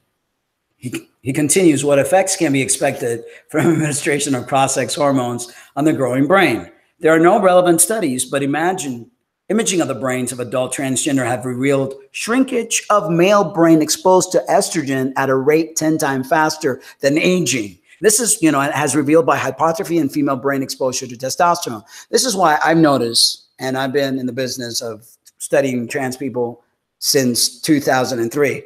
I noticed that males to females start getting rapidly older. They start to age. Their whole body just kind of starts to like really shrivel. Their posture starts to go dramatically. In female to male, the testosterone messes up their ligaments, their bones. The ability to think, goes away. And these are people that have terrible diets as well. A lot of them are smokers, drinkers. They're always in stress. So add that to the equation. That's why, trans people get very sick, get very suicidal after transitioning. Number 4, surgical remodeling of the genitalia, cosmetic remodeling through surgery of one's genitalia, along with other features of one's birth sex, such as the masculine Adam's apple, which I unfortunately had shaved, and distribution of body hair. Not all people who identify as trans, however, go this far. I think, let's read some of the Fifth World said. It's horrifying, but to watch you guys overcome is so beautiful. You guys are seriously unsung heroes. Just wait, you're about to be sung. Thank you. It's been a hard road. It really has. I've lost a lot of friends, in the trans community to stroke, heart attack, suicide. Many of my friends committed suicide after transitioning. So that's why it led me to believe that this is no answer, because there's something deeper, deep hurt that's going on, chemical imbalances, things that we had to undergo through our traumas as kids, and it's not being correctly treated. We're not correctly going into the root of the problem. And I see young adults, young kids going into this so like trusting, and they're all being guinea pigs, and they're all being destroyed. And someone's got to speak up, because this is not the answer. And you know, the crazy thing is that these doctors, they'll even explain it to these kids. I mean, that PBS documentary, Growing Up Trans, again, I recommend you guys watch it. Dr. Garofalo over at the Lurie Children's Hospital in Chicago was sitting there with a person, a female, who wanted to transition their gender. And he explained specifically that you do realize that you kids are going to be like guinea pigs, that we don't know what the outcome is going to be here. Now, you do realize that you may not be able to ever give birth, that your ability to be fertile will be gone. And they're like, yeah, it's okay. I don't care. At the moment, it doesn't bother me. Yeah, they don't know. And it's like, what is the business of giving a young 14-year-old the right to determine whether they should or shouldn't do this or that with their body? I mean, it's like, we don't, like you said in that New York Times article in 2015, you don't give kids the ability to drive before they're a certain age, or they can't drink till they're 21. So Eunuch says, I'm an MTF on hormone therapy. I've been suicidal. I don't know what to do. And he said, and says also earlier something about, what was it? I was trying to find it. Did they get rid of it? Oh, go ahead. I've been on hormones for 6.5 years. Is that why I'm losing my mind? Yes, of course. Because, okay, let me try to put this in scientific terms, but in a way that people could understand. We have receptors in our body. When you're born female, you have receptors for female hormones. When you're born male, you have receptors for male hormones. Females have a little bit of testosterone, male have a little bit of estrogen, but not to the point where you start administering the synthetics, then your body doesn't know what to do with this, because it's like a key that doesn't fit inside the keyhole. So what starts to happen? Your body starts creating abnormal cells. Abnormal cells could be cancer. Abnormal cells could be, things going on in the brain that your brain's just not functioning the way that it needs to. A dysregulation, and your endocrine system starts to really take a toll. And your endocrine system controls everything. So I highly suggest, and I don't know how far you are in your transition, if you still have testicles, if you've gone the whole way, but I highly suggest for you to stop taking hormones. You'll have to gradually do it, because you can't just cold turkey. This is something where you have to gradually start bringing your dose down and start taking in natural herbs. There's a lot of natural herbs out there. Start exercising, start eating healthy. No surgery. Yeah. Okay. So then you're fine. You could just slowly come off. And then, it's like, I've always said, there's only so much that a hormone can do for a certain amount of time. When you do it past, I would say 5 years, and some people is less than that, your body starts to reject it. And when your body starts to reject it, you're in trouble, because then it's like downhill from there. So I would, really look deep within you and find out, are these things helping you, or are they hurting you? And if they are hurting you, you've got to make a call. You've got to really think hard and think deep. Is your health not worth more than whatever it is that, you think these hormones are doing for you? And I mean that with all caring sincerity and love in my heart for you, because I've lost too many friends to suicide, transgender male to females especially, because estrogen, as it is in a woman born biologically a woman, too much estrogen in a female does a lot of bad things in them. And one of those things is they start going, they can't handle stress well, and things start to happen. So imagine in a body that's not meant to have that. Your biology doesn't understand your gender confusion. Your biology only knows one thing. And I hope that you can take this and, I don't think I can do this alone. I've been trying to figure that out. Well, you could reach out to us, and I'd be more than happy to spend some time on the phone with you and talk you through it and help you as much as, we can. Yeah, we definitely would love to talk to you about that. You're not alone. Yeah. You really are not alone. I've been in and out of hospitals for suicidal stuff for like 8 years now. Yeah, and I have many friends, many friends who are on the same boat. You know, and it's like, okay, why don't you stop? You know, gradually take yourself off, go on natural things to get your system working. I mean, after many years on hormones, you're not going to revert back to anything. Your body's just going to maintain, and depending on your age, like if you're past 40, you're not going to get all hairy or like you used to be or anything like that, because your body now has to adjust itself. But at least, you know, what biological males don't realize that if you have more estradiol in your body that's more than 35 milligrams per for whatever the count is, bad things starts to happen. Prostate cancer, cancers of the liver, all sorts of different neurological impairment, mental disorders, depression. So it's like you're hurting yourself. And I hate to see that happen. I really do, because there's no need. I mean, how important is gender? We're spirits having a human experience, and our spirituality is way more important than our human experience. Love you too, Soulside Jules. Thank you for joining us here. Thank you. Thank you. Hormones synthetically given would be balance. Oops. Oh, did we lose that? No, she retracted it. Oh, we were just getting ready to read it. Yeah, we were just about to read it. Okay, I've been in and out of the. Okay. Anyway, number 4. Was it my turn or your turn? I forgot.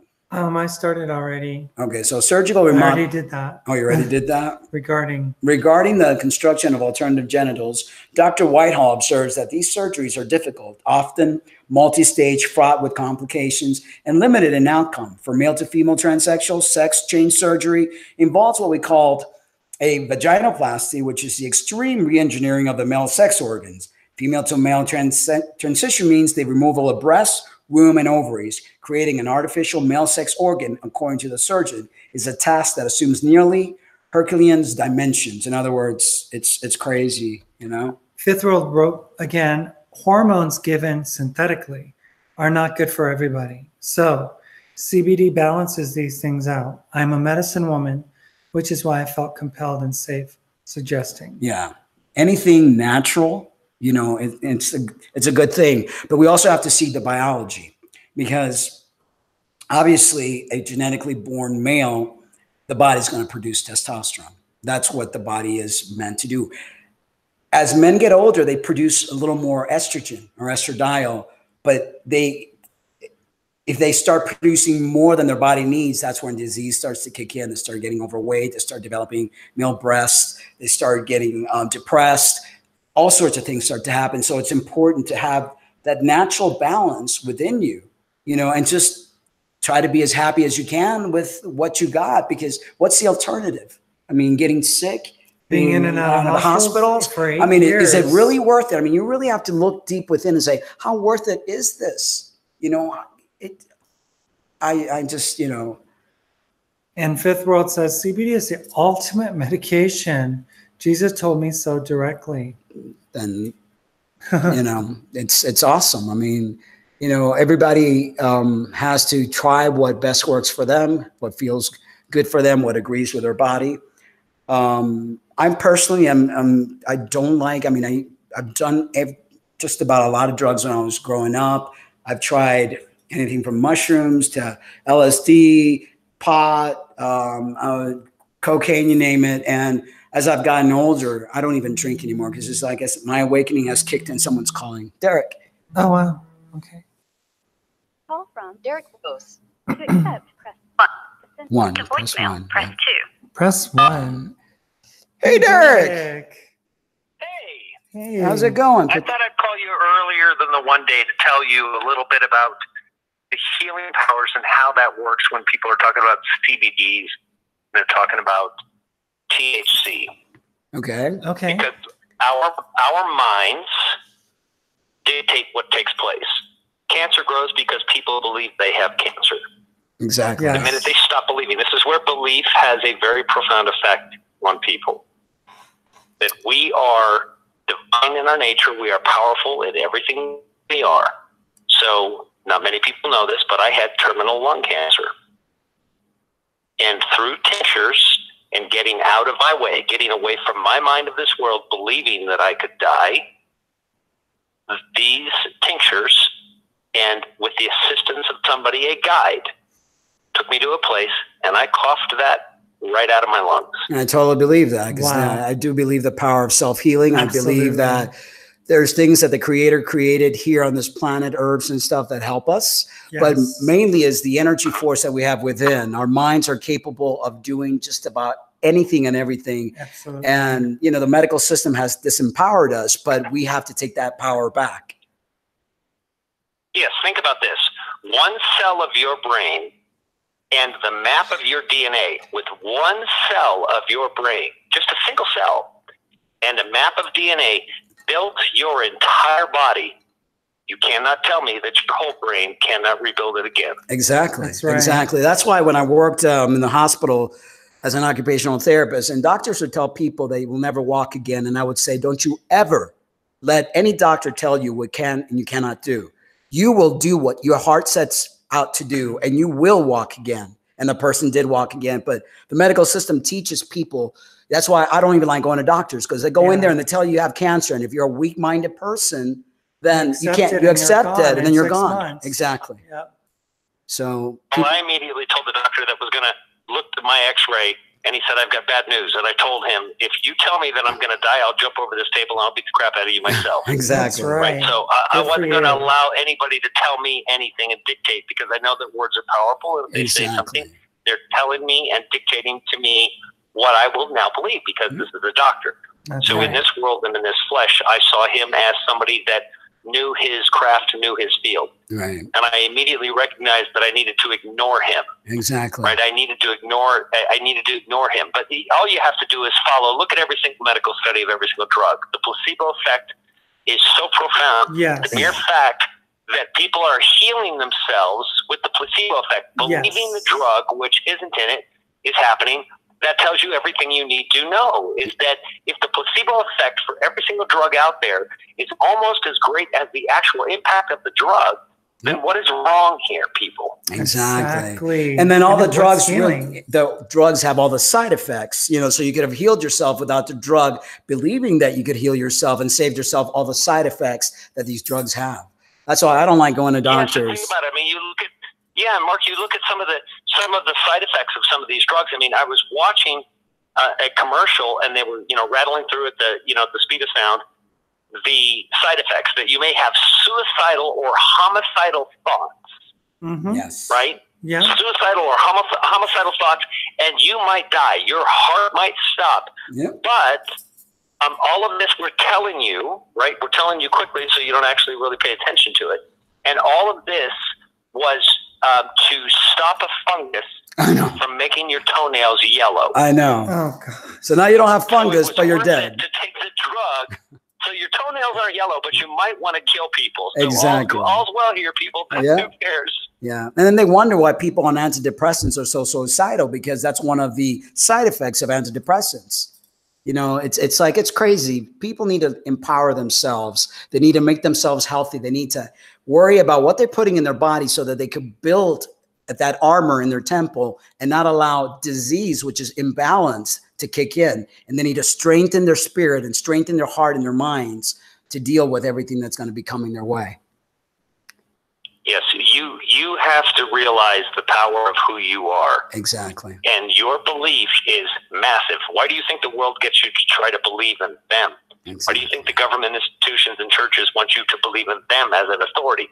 Everything is to distract you away from the authority that you are. You are the authority. Exactly. And then you give them that power. Yeah, when you give your power away. Yeah. So they know they can leech that power off over. of you. Yeah. Yeah. Definitely. Yeah, just like, the church marrying you. Yeah. Who are you to say that I'm in love with this person? And what, you're going to put a stamp on a piece of paper that says that you've ordained my marriage? Exactly. Who are you? Exactly. Who are you? Exactly. Yeah, exactly. But, we're little puppets, people in the world, puppets to the system. And it's time for them to break the strings, wake up, and take their power back, and And that's all we got to do, empower people. That's what this movement that you're doing, that those of us that are awake and need to do, is wake people up. Because I believe everybody's going to wake up. It's all going to happen. We just have to assist our brothers and sisters along. That's right. Yeah.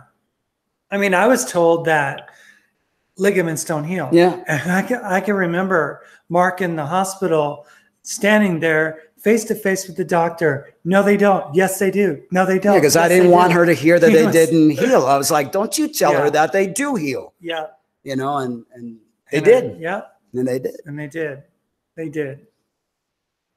Well, I just wanted to call and thank you. Some love. Yeah. Thank Show you. some support. Love you. Thank you so much. Love Yeah, you. we love you. You're doing an awesome job. Thank you, We brother. love you over here. We love you. over there. Maria says hello. Give a big All hug to right. her for us and kiss. Yes. Will do. All righty. We'll see you Thank you, soon. brother. Yes. Alrighty, you guys. Okay. Take care. Have a great show. And everybody out there, support these two. Thank you. Thank you. Thank you. Thank Thank you so much. Okay.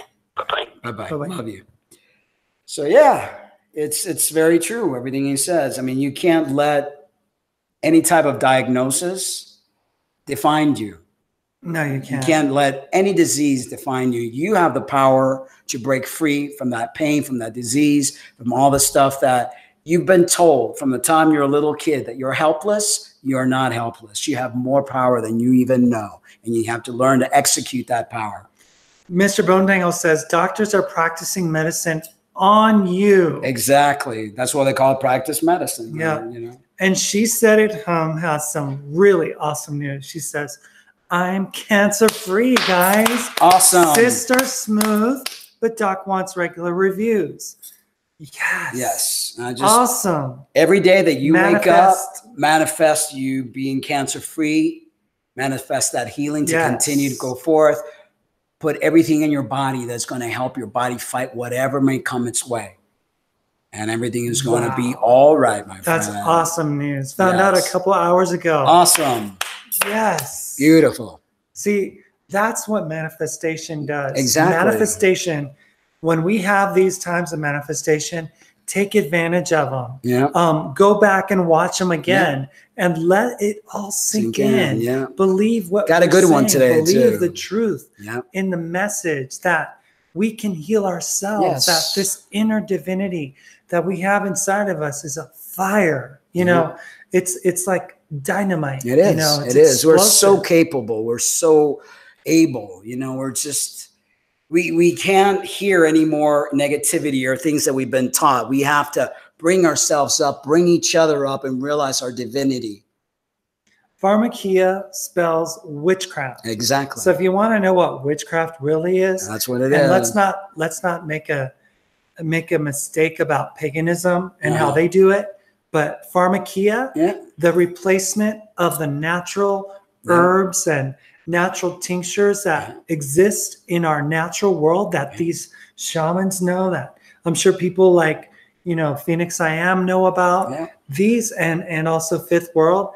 These are things that are the real medicine, not the stuff that they're peddling now. That's the stuff that, you know, they kind of took over the medicine. And the research is out there. So, and you for know, profit. Not saying anybody to do whatever, the FDA, but the research is out there. And besides the research being out there, go inside your heart. Look within. And your heart would tell you, am I going to take this poison or am I going to do it the natural route? Don't let the voices outside of you govern you. Yeah. Go within. No one can tell you what you have to do but yourself. Tracy says, every 6 months, I'm supposed to go have a cervical biopsy because my cells have been deemed suspicious.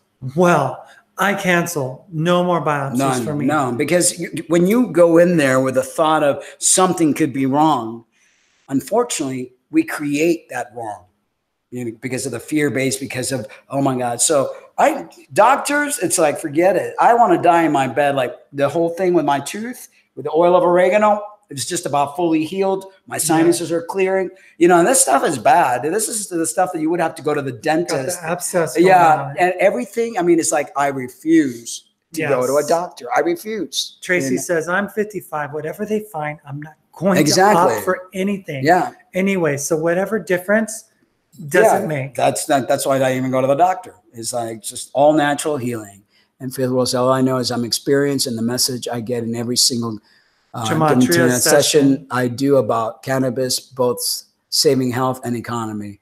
A lot of people swear by that, you know, and it's, you know. We would love to go on an ayahuasca. Ayahuasca is something, that really is, you know, something that's something on my bucket list. I saw my dad deteriorate as he put his hands in the medical, you know, his confidence in the medical system, and all they wanted to do was medicate him to the point of death and cut him up, yep. Open him up, and have him pay lots of money through the insurance for medications that, you know, every radiation, you know, I guess they make a ton of money. These doctors, you know, every chemo session that they do is a kickback back to the pharmacological company that provides that drug and stuff. And they all work together. They work, you know, hand in hand. Yep. And this goes for gender therapists too. Gender therapists are in the back pocket of these doctors, these hormone doctors, these surgical doctors who do these procedures for trans people. And they are all making money off of it. They are. And they don't care about what serving the God of theirs. Yeah. Money.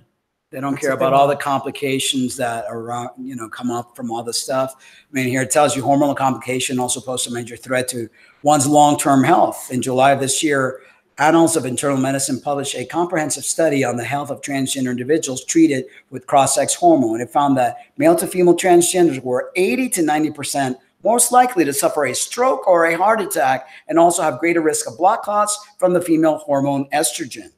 Dr. Michelle Cretella has added, from studies of adults, we know that the risks of cross-sex hormones include, but are not limited to, cardiac disease, high blood pressure, blood clots, strokes, diabetes, and cancers. You know, and it's like, okay, so you get to enjoy 5-10 years of whatever it is that you think you're doing, but then you're going to live the remaining years in a hospital or going to doctors, if you're lucky, if you don't die from all this stuff. So is it worth it, or is it just be yourself? If you are a feminine man and you feel the essence of woman in you, then strut your stuff, you know, be you. And the same goes for a female, you know, doing all this stuff shortens your lifespan, and it just puts you at risk for many things. I don't recommend it. I really don't. It's not something that, you know, the psychological consequences of transgenderism are especially alarming. A Swedish study from 2011 showed that people who transitioned had a suicide rate almost 20 times higher than the rest of the population. And that is something that our friend here had said, you know, that they feel suicidal. Yeah. And it's like, please, you need to come off those hormones. Once you come off those hormones and your receptors clean, it'll take a little bit of a time for your brain receptors to clean up. You are going to feel golden. I promise you. She said, it says, I wasn't going to be radiated no matter what. Yes. Anyways, she's watched her own mom's suffering. Yeah, it's crazy. And almost every message that she got talks about the healing cancer with CBD and cannabis healing cancer. I mean, you know, those herbs are there for a reason. They are. You know, those medicines. Oil of oregano, really great. It's great stuff. I mean, I swear by it. It's like, I was so swole. It's all gone, you know, and it's like. I had a terrible case of, and I brought it on to myself because I got emotionally drained from some news I had gotten. And it was, what was it that I got? Ringworm. It was like ringworm. It was everywhere. It got on my face. It blistered up. It got nasty. Yeah. And I had a terrible fever. Yeah. I just got really sick. Yeah. So and then Mark came up with this tincture of coconut oil, oregano, garlic. Oh my gosh. Sea salt, and I would put it directly, and then I had you drink the oil of oregano. Drink the oil of oregano. Yeah. And as soon as I put the oil of oregano in, I got sweaty. It's like you get right away, but in like 4 or 5 days, you were cleared. Yes. You know? Yes. But I brought it on myself. Yeah. You know, a lot of times, unfortunately, we do bring these things upon ourselves. We do. So biopsies are invasive and create trauma yes, to the physical body and fear to the spiritual self. Exactly. Says Valerie Wayne. Anytime you open up yourself, wise words. Anytime you open yourself up and you go into a hospital and you cut, it's like breaking the seal of something. You're never the same. I know I'll never be the same for all the stuff that I've done. You know, I've forgiven myself. I take care of myself now with kitten gloves. You know, I eat right. I exercise. I try to really keep a good balance within my energies. And you know, I'm 54 years old, and I'm hoping to live as old as my great granddad, which died of 113. So, Phoenix I Am says, have you heard of the box? Remind me to tell you about the box. Please write to us about the box. Yes. You're like a treasure trove of ancient knowledge. I had a healer at my biopsy. She told me to sleep. I was out. I woke up saying prayers to Jesus. I don't remember. She was an angel. Wow. That's awesome. I have oil of oregano always on standby. Yep. That's my go-to for everything. Love you guys. Have to tend to the kids. All right. Thank you so much for joining us. And thank you for the donation too. Yes. Thank you so very much. Yes, Mark. And then all these fireworks and love it. Everything. Fifth world. Funny men of letters. And they all take an oath. Cops, doctors, military, government, you're Jesus, all white. Get my point? Skull and bones. Yes, secret societies. Yep. And they killed John F. Kennedy when he was going to reveal about the secret society. Valerie, wait, my son as well. The doc had the gall to waltz into the ICU while my son was on life support and announced that he was now cancer-free. He was on life support and down to 80 pounds. These medical professionals just like yeah. Fifth World says gotta go. Thank you in chat and the beautiful Cummings. Thank you. Email us anytime, and if you want to come on the show and share your knowledge, we welcome you. We would love a healer to be on. Yes, definitely. Stephanie Gwinnett says, Derek, you're the Father's DNA. DNA is the instructions for physical body. We're not our body. Hello, Stephanie. Hi, Stephanie. Thank you for joining us. Phoenix, I am. Stress creates illnesses. Not all, but some. Yes. And her son, who was 80 pounds, was actually a young, strong 225-pound football player. Okay, so Dr. Paul McHugh, the University Distinguished Service Professor of Psychiatry of Johns Hopkins Medical School, explains that sex change is biologically impossible. People who undergo sex reassignment surgery do not change from men to women or vice versa. In reality, gender dysphoria is more often than not a passing phase in the lives of certain children. The American Psychological Association's Handbook of Sexuality and Psychology has revealed that before the widespread promotion of the transgender affirmation, 75 to 95% of all prepubertal children who were uncomfortable or distressed with their biological sex eventually outgrew that distress. So imagine you're giving these kids these lethal combination of drugs and put them through possible sex change at 13 and 14, which I've heard. And then all of a sudden they get to be 19, 20, and they're going to go, what did I do to myself? I know. You know, it's pretty sad. So let's see here. It goes, so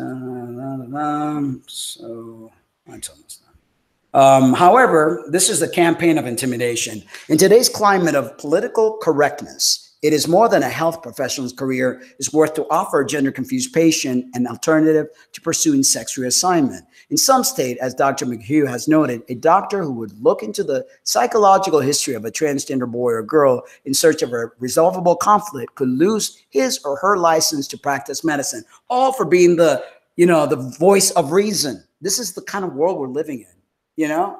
Being the voice of reason, and you could lose your license for telling a parent or telling a no. You'll get the Transgender Law Center on your back. Yeah, it's crazy. Yeah. In the space of a few years, these sorts of severe legal prohibitions, usually known as anti-reparative and anti-conversion laws, have spread to many more jurisdictions, not only across the United States, but also in Canada, Britain, and Australia. Sometimes actual sacking of doctors and academics who question transgender dogma represents only a small part of very sinister assault on the independence of the medical profession from political interference. Dr. Whitehall recently reflected. In 50 years of medicine, I have not witnessed, such reluctance to express an opinion among my colleagues. It's crazy. It's crazy. It's called bullying. It's wrong. You know, then there's a few, I think Tracy says something. Oh my God, oil of oregano stops my face boils in the track. It does. It's like, it's great for external. It's great for internal. It kills parasites. It's an antibacterial, antiviral. I mean, it's awesome stuff. What does Sophia have to do with Metatron? No, that's a Phoenix I Am question. Oh, okay. I'm like trying to figure out what that is. Okay, manifestation Mark's moment. favorite time. He looks so forward to this, you guys. It's like I do, because it's, you know, it's I get this download of what I'm supposed to say, because this is all part, not yet. Okay. Part of, you know, I'm the music cue person. Yes, it's all part of our cleansing before you could actually connect the DNA completely, you need to cleanse. And, you know, it's stuff that we need to let go. Like yesterday was forgiveness. First day was the pain and becoming aware with a river cleaning you out. Well, today is letting go of our egos. There you go, starting? Yes.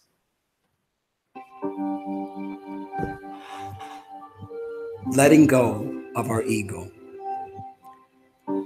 That self that has become so dear and true to us. The one that has been there when we were all alone, afraid and hurt. It is not an easy feat to say goodbye and to let go. But ego, you have to go if we are to advance in the next stage of our awakening. I need you all to breathe, but this time breathe with intention. Breathe in. Breathe out. Breathe in. Breathe out. We're not going to speed our breathing.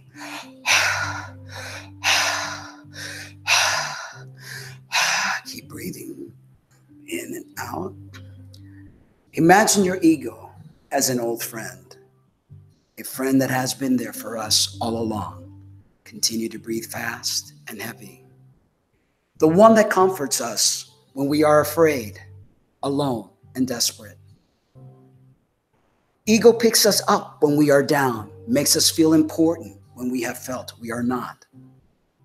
It listens to our woes and plays the violin we so love to hear, and its sweet music to our ears.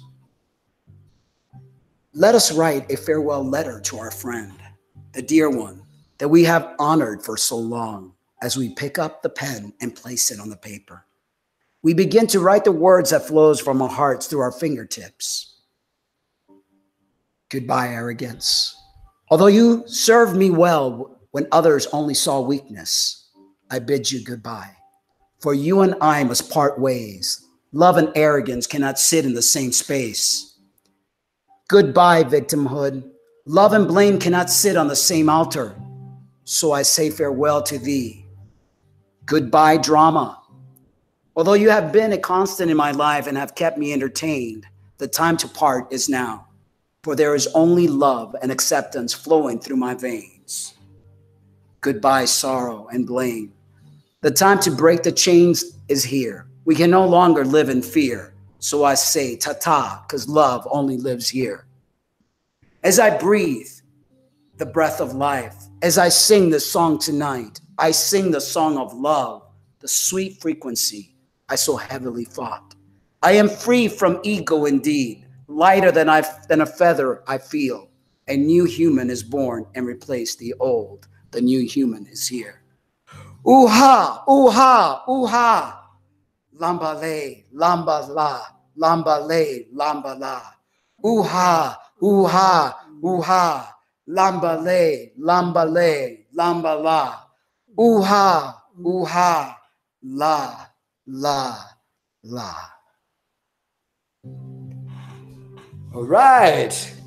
Farewell, ego, old friend. Farewell, ego. These are all things that we gathered during our journey. Collections of things that we thought we needed to help us get through this journey. But now as we travel, we must travel light. And we must say goodbye to things that no longer serve us. So I hope that you're able to do these type of exercises, you know, and really concentrate and think and just write things, you know that you need to like work through and get rid of, and allow yourself to really connect with who you are and find ways to elevate yourself and rise up. Now, that last part of it, That just came to you, That just came, and I went in and you did some research? Yeah, certain words like lambale, what's that I said? It was like, it's time to go. It had some really significant meanings. It was like it was like a call to action or something. Yeah, it's call to action. It's time for the change. So let it be so, or something. So it was really interesting though. Yeah. So it was like, wow. So you just came up with it? Yeah. Last night, like as soon as we're done here, I said, then I start preparing for the show, for the next show, and I write the little manifestation moments, which I believe are important, because now it's a time of cleansing. We need to cleanse ourselves, and then the manifestation will be to empower ourselves to connect the DNA and all that great stuff. So I was looking for no, go ahead. Okay, no, I'm done. I'm looking for something. So yeah, it's important that we do the work. And although what's going to happen is going to happen regardless, but if you do the work, it's almost like it'll be easier. It's like if you're going to train, if you're going to be on a marathon, and it's good to train for the marathon so that your body and your spirit are in alignment with what's going to take place. So, and this is a link that I'm posting for our Discord chat. Yeah. After the show, we'll be over there. Yeah. If you guys have any questions, going to be working on show ideas and things like that. So if you guys want to, I can open up the voice chat. We could all chat. Yeah. Talk about, what we were sharing today and tonight. Yeah. And if you guys have any ideas, or if you have any stories you want to share, that'd be awesome. Phoenix says, I have a story about 4 rabbis for you also. It's important. Okay. I mean, this woman is going to we'll make like a week's worth of shows. Series, yeah. But yeah, if you guys want to join us there, you're welcome to join us there. And we have an All About Us page. We have Mark's music. He's a very, very accomplished musician. Writes a song in like a half hour or something, whenever he gets a download.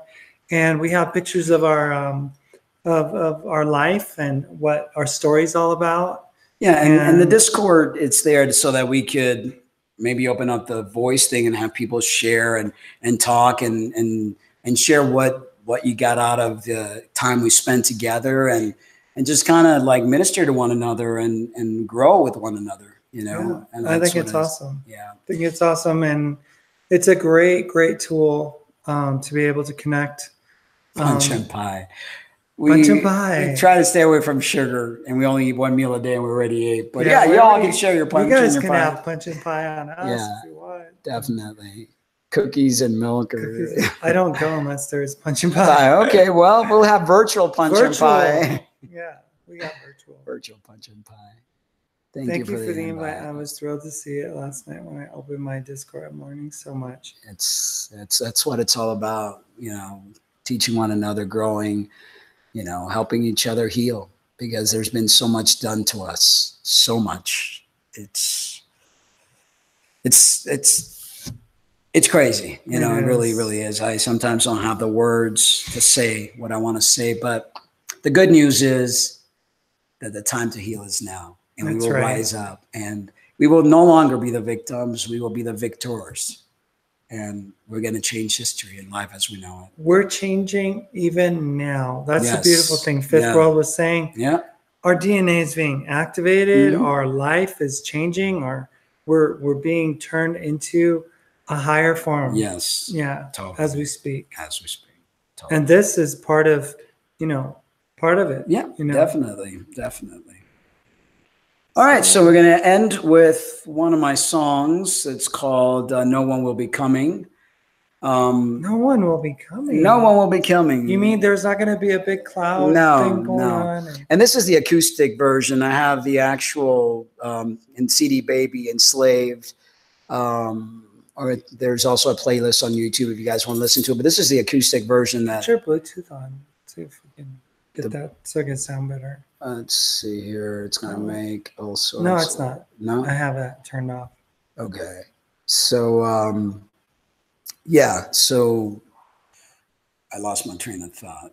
No, you were talking about no one will be coming. Oh, no one will be coming. And the song. Yeah, and that it's on the playlist and all that good stuff. But anyway, I think I rambled long enough. I'm exhausted and I still have a show to put on for tomorrow. But we will be meeting on the Discord if you guys want to join us and talk some more and share some of your stuff, things that you want us to talk about. You know, as I make this show, and you guys give show ideas if you want.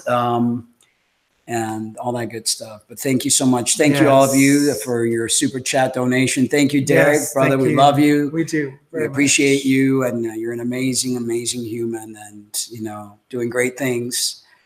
And you guys, you're just great. You know, I don't think you realize how great you are. And you really are. You make it for us. Yeah, I mean, we so look forward to it. And it's just, you're great.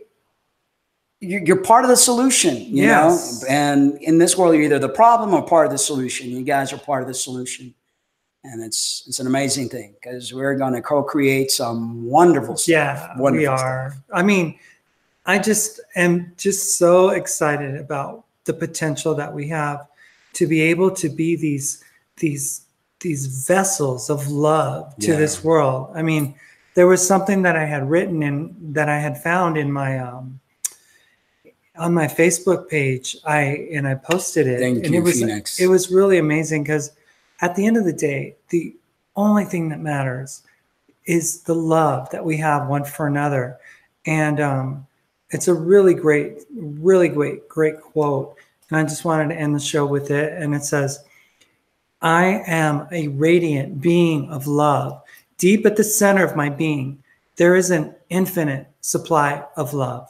It is inexhaustible. I can never use it all in this lifetime, so I don't have to be sparing with it. I can always be generous with my love. Love is contagious. When I share love, it comes back to me multiplied. The more love I give, the more love I have.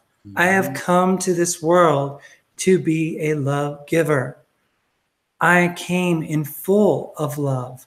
And even though I will share my love all my life, when I leave this earth, I still have a full and happy heart. If I want more love, then I have only love, only to give love.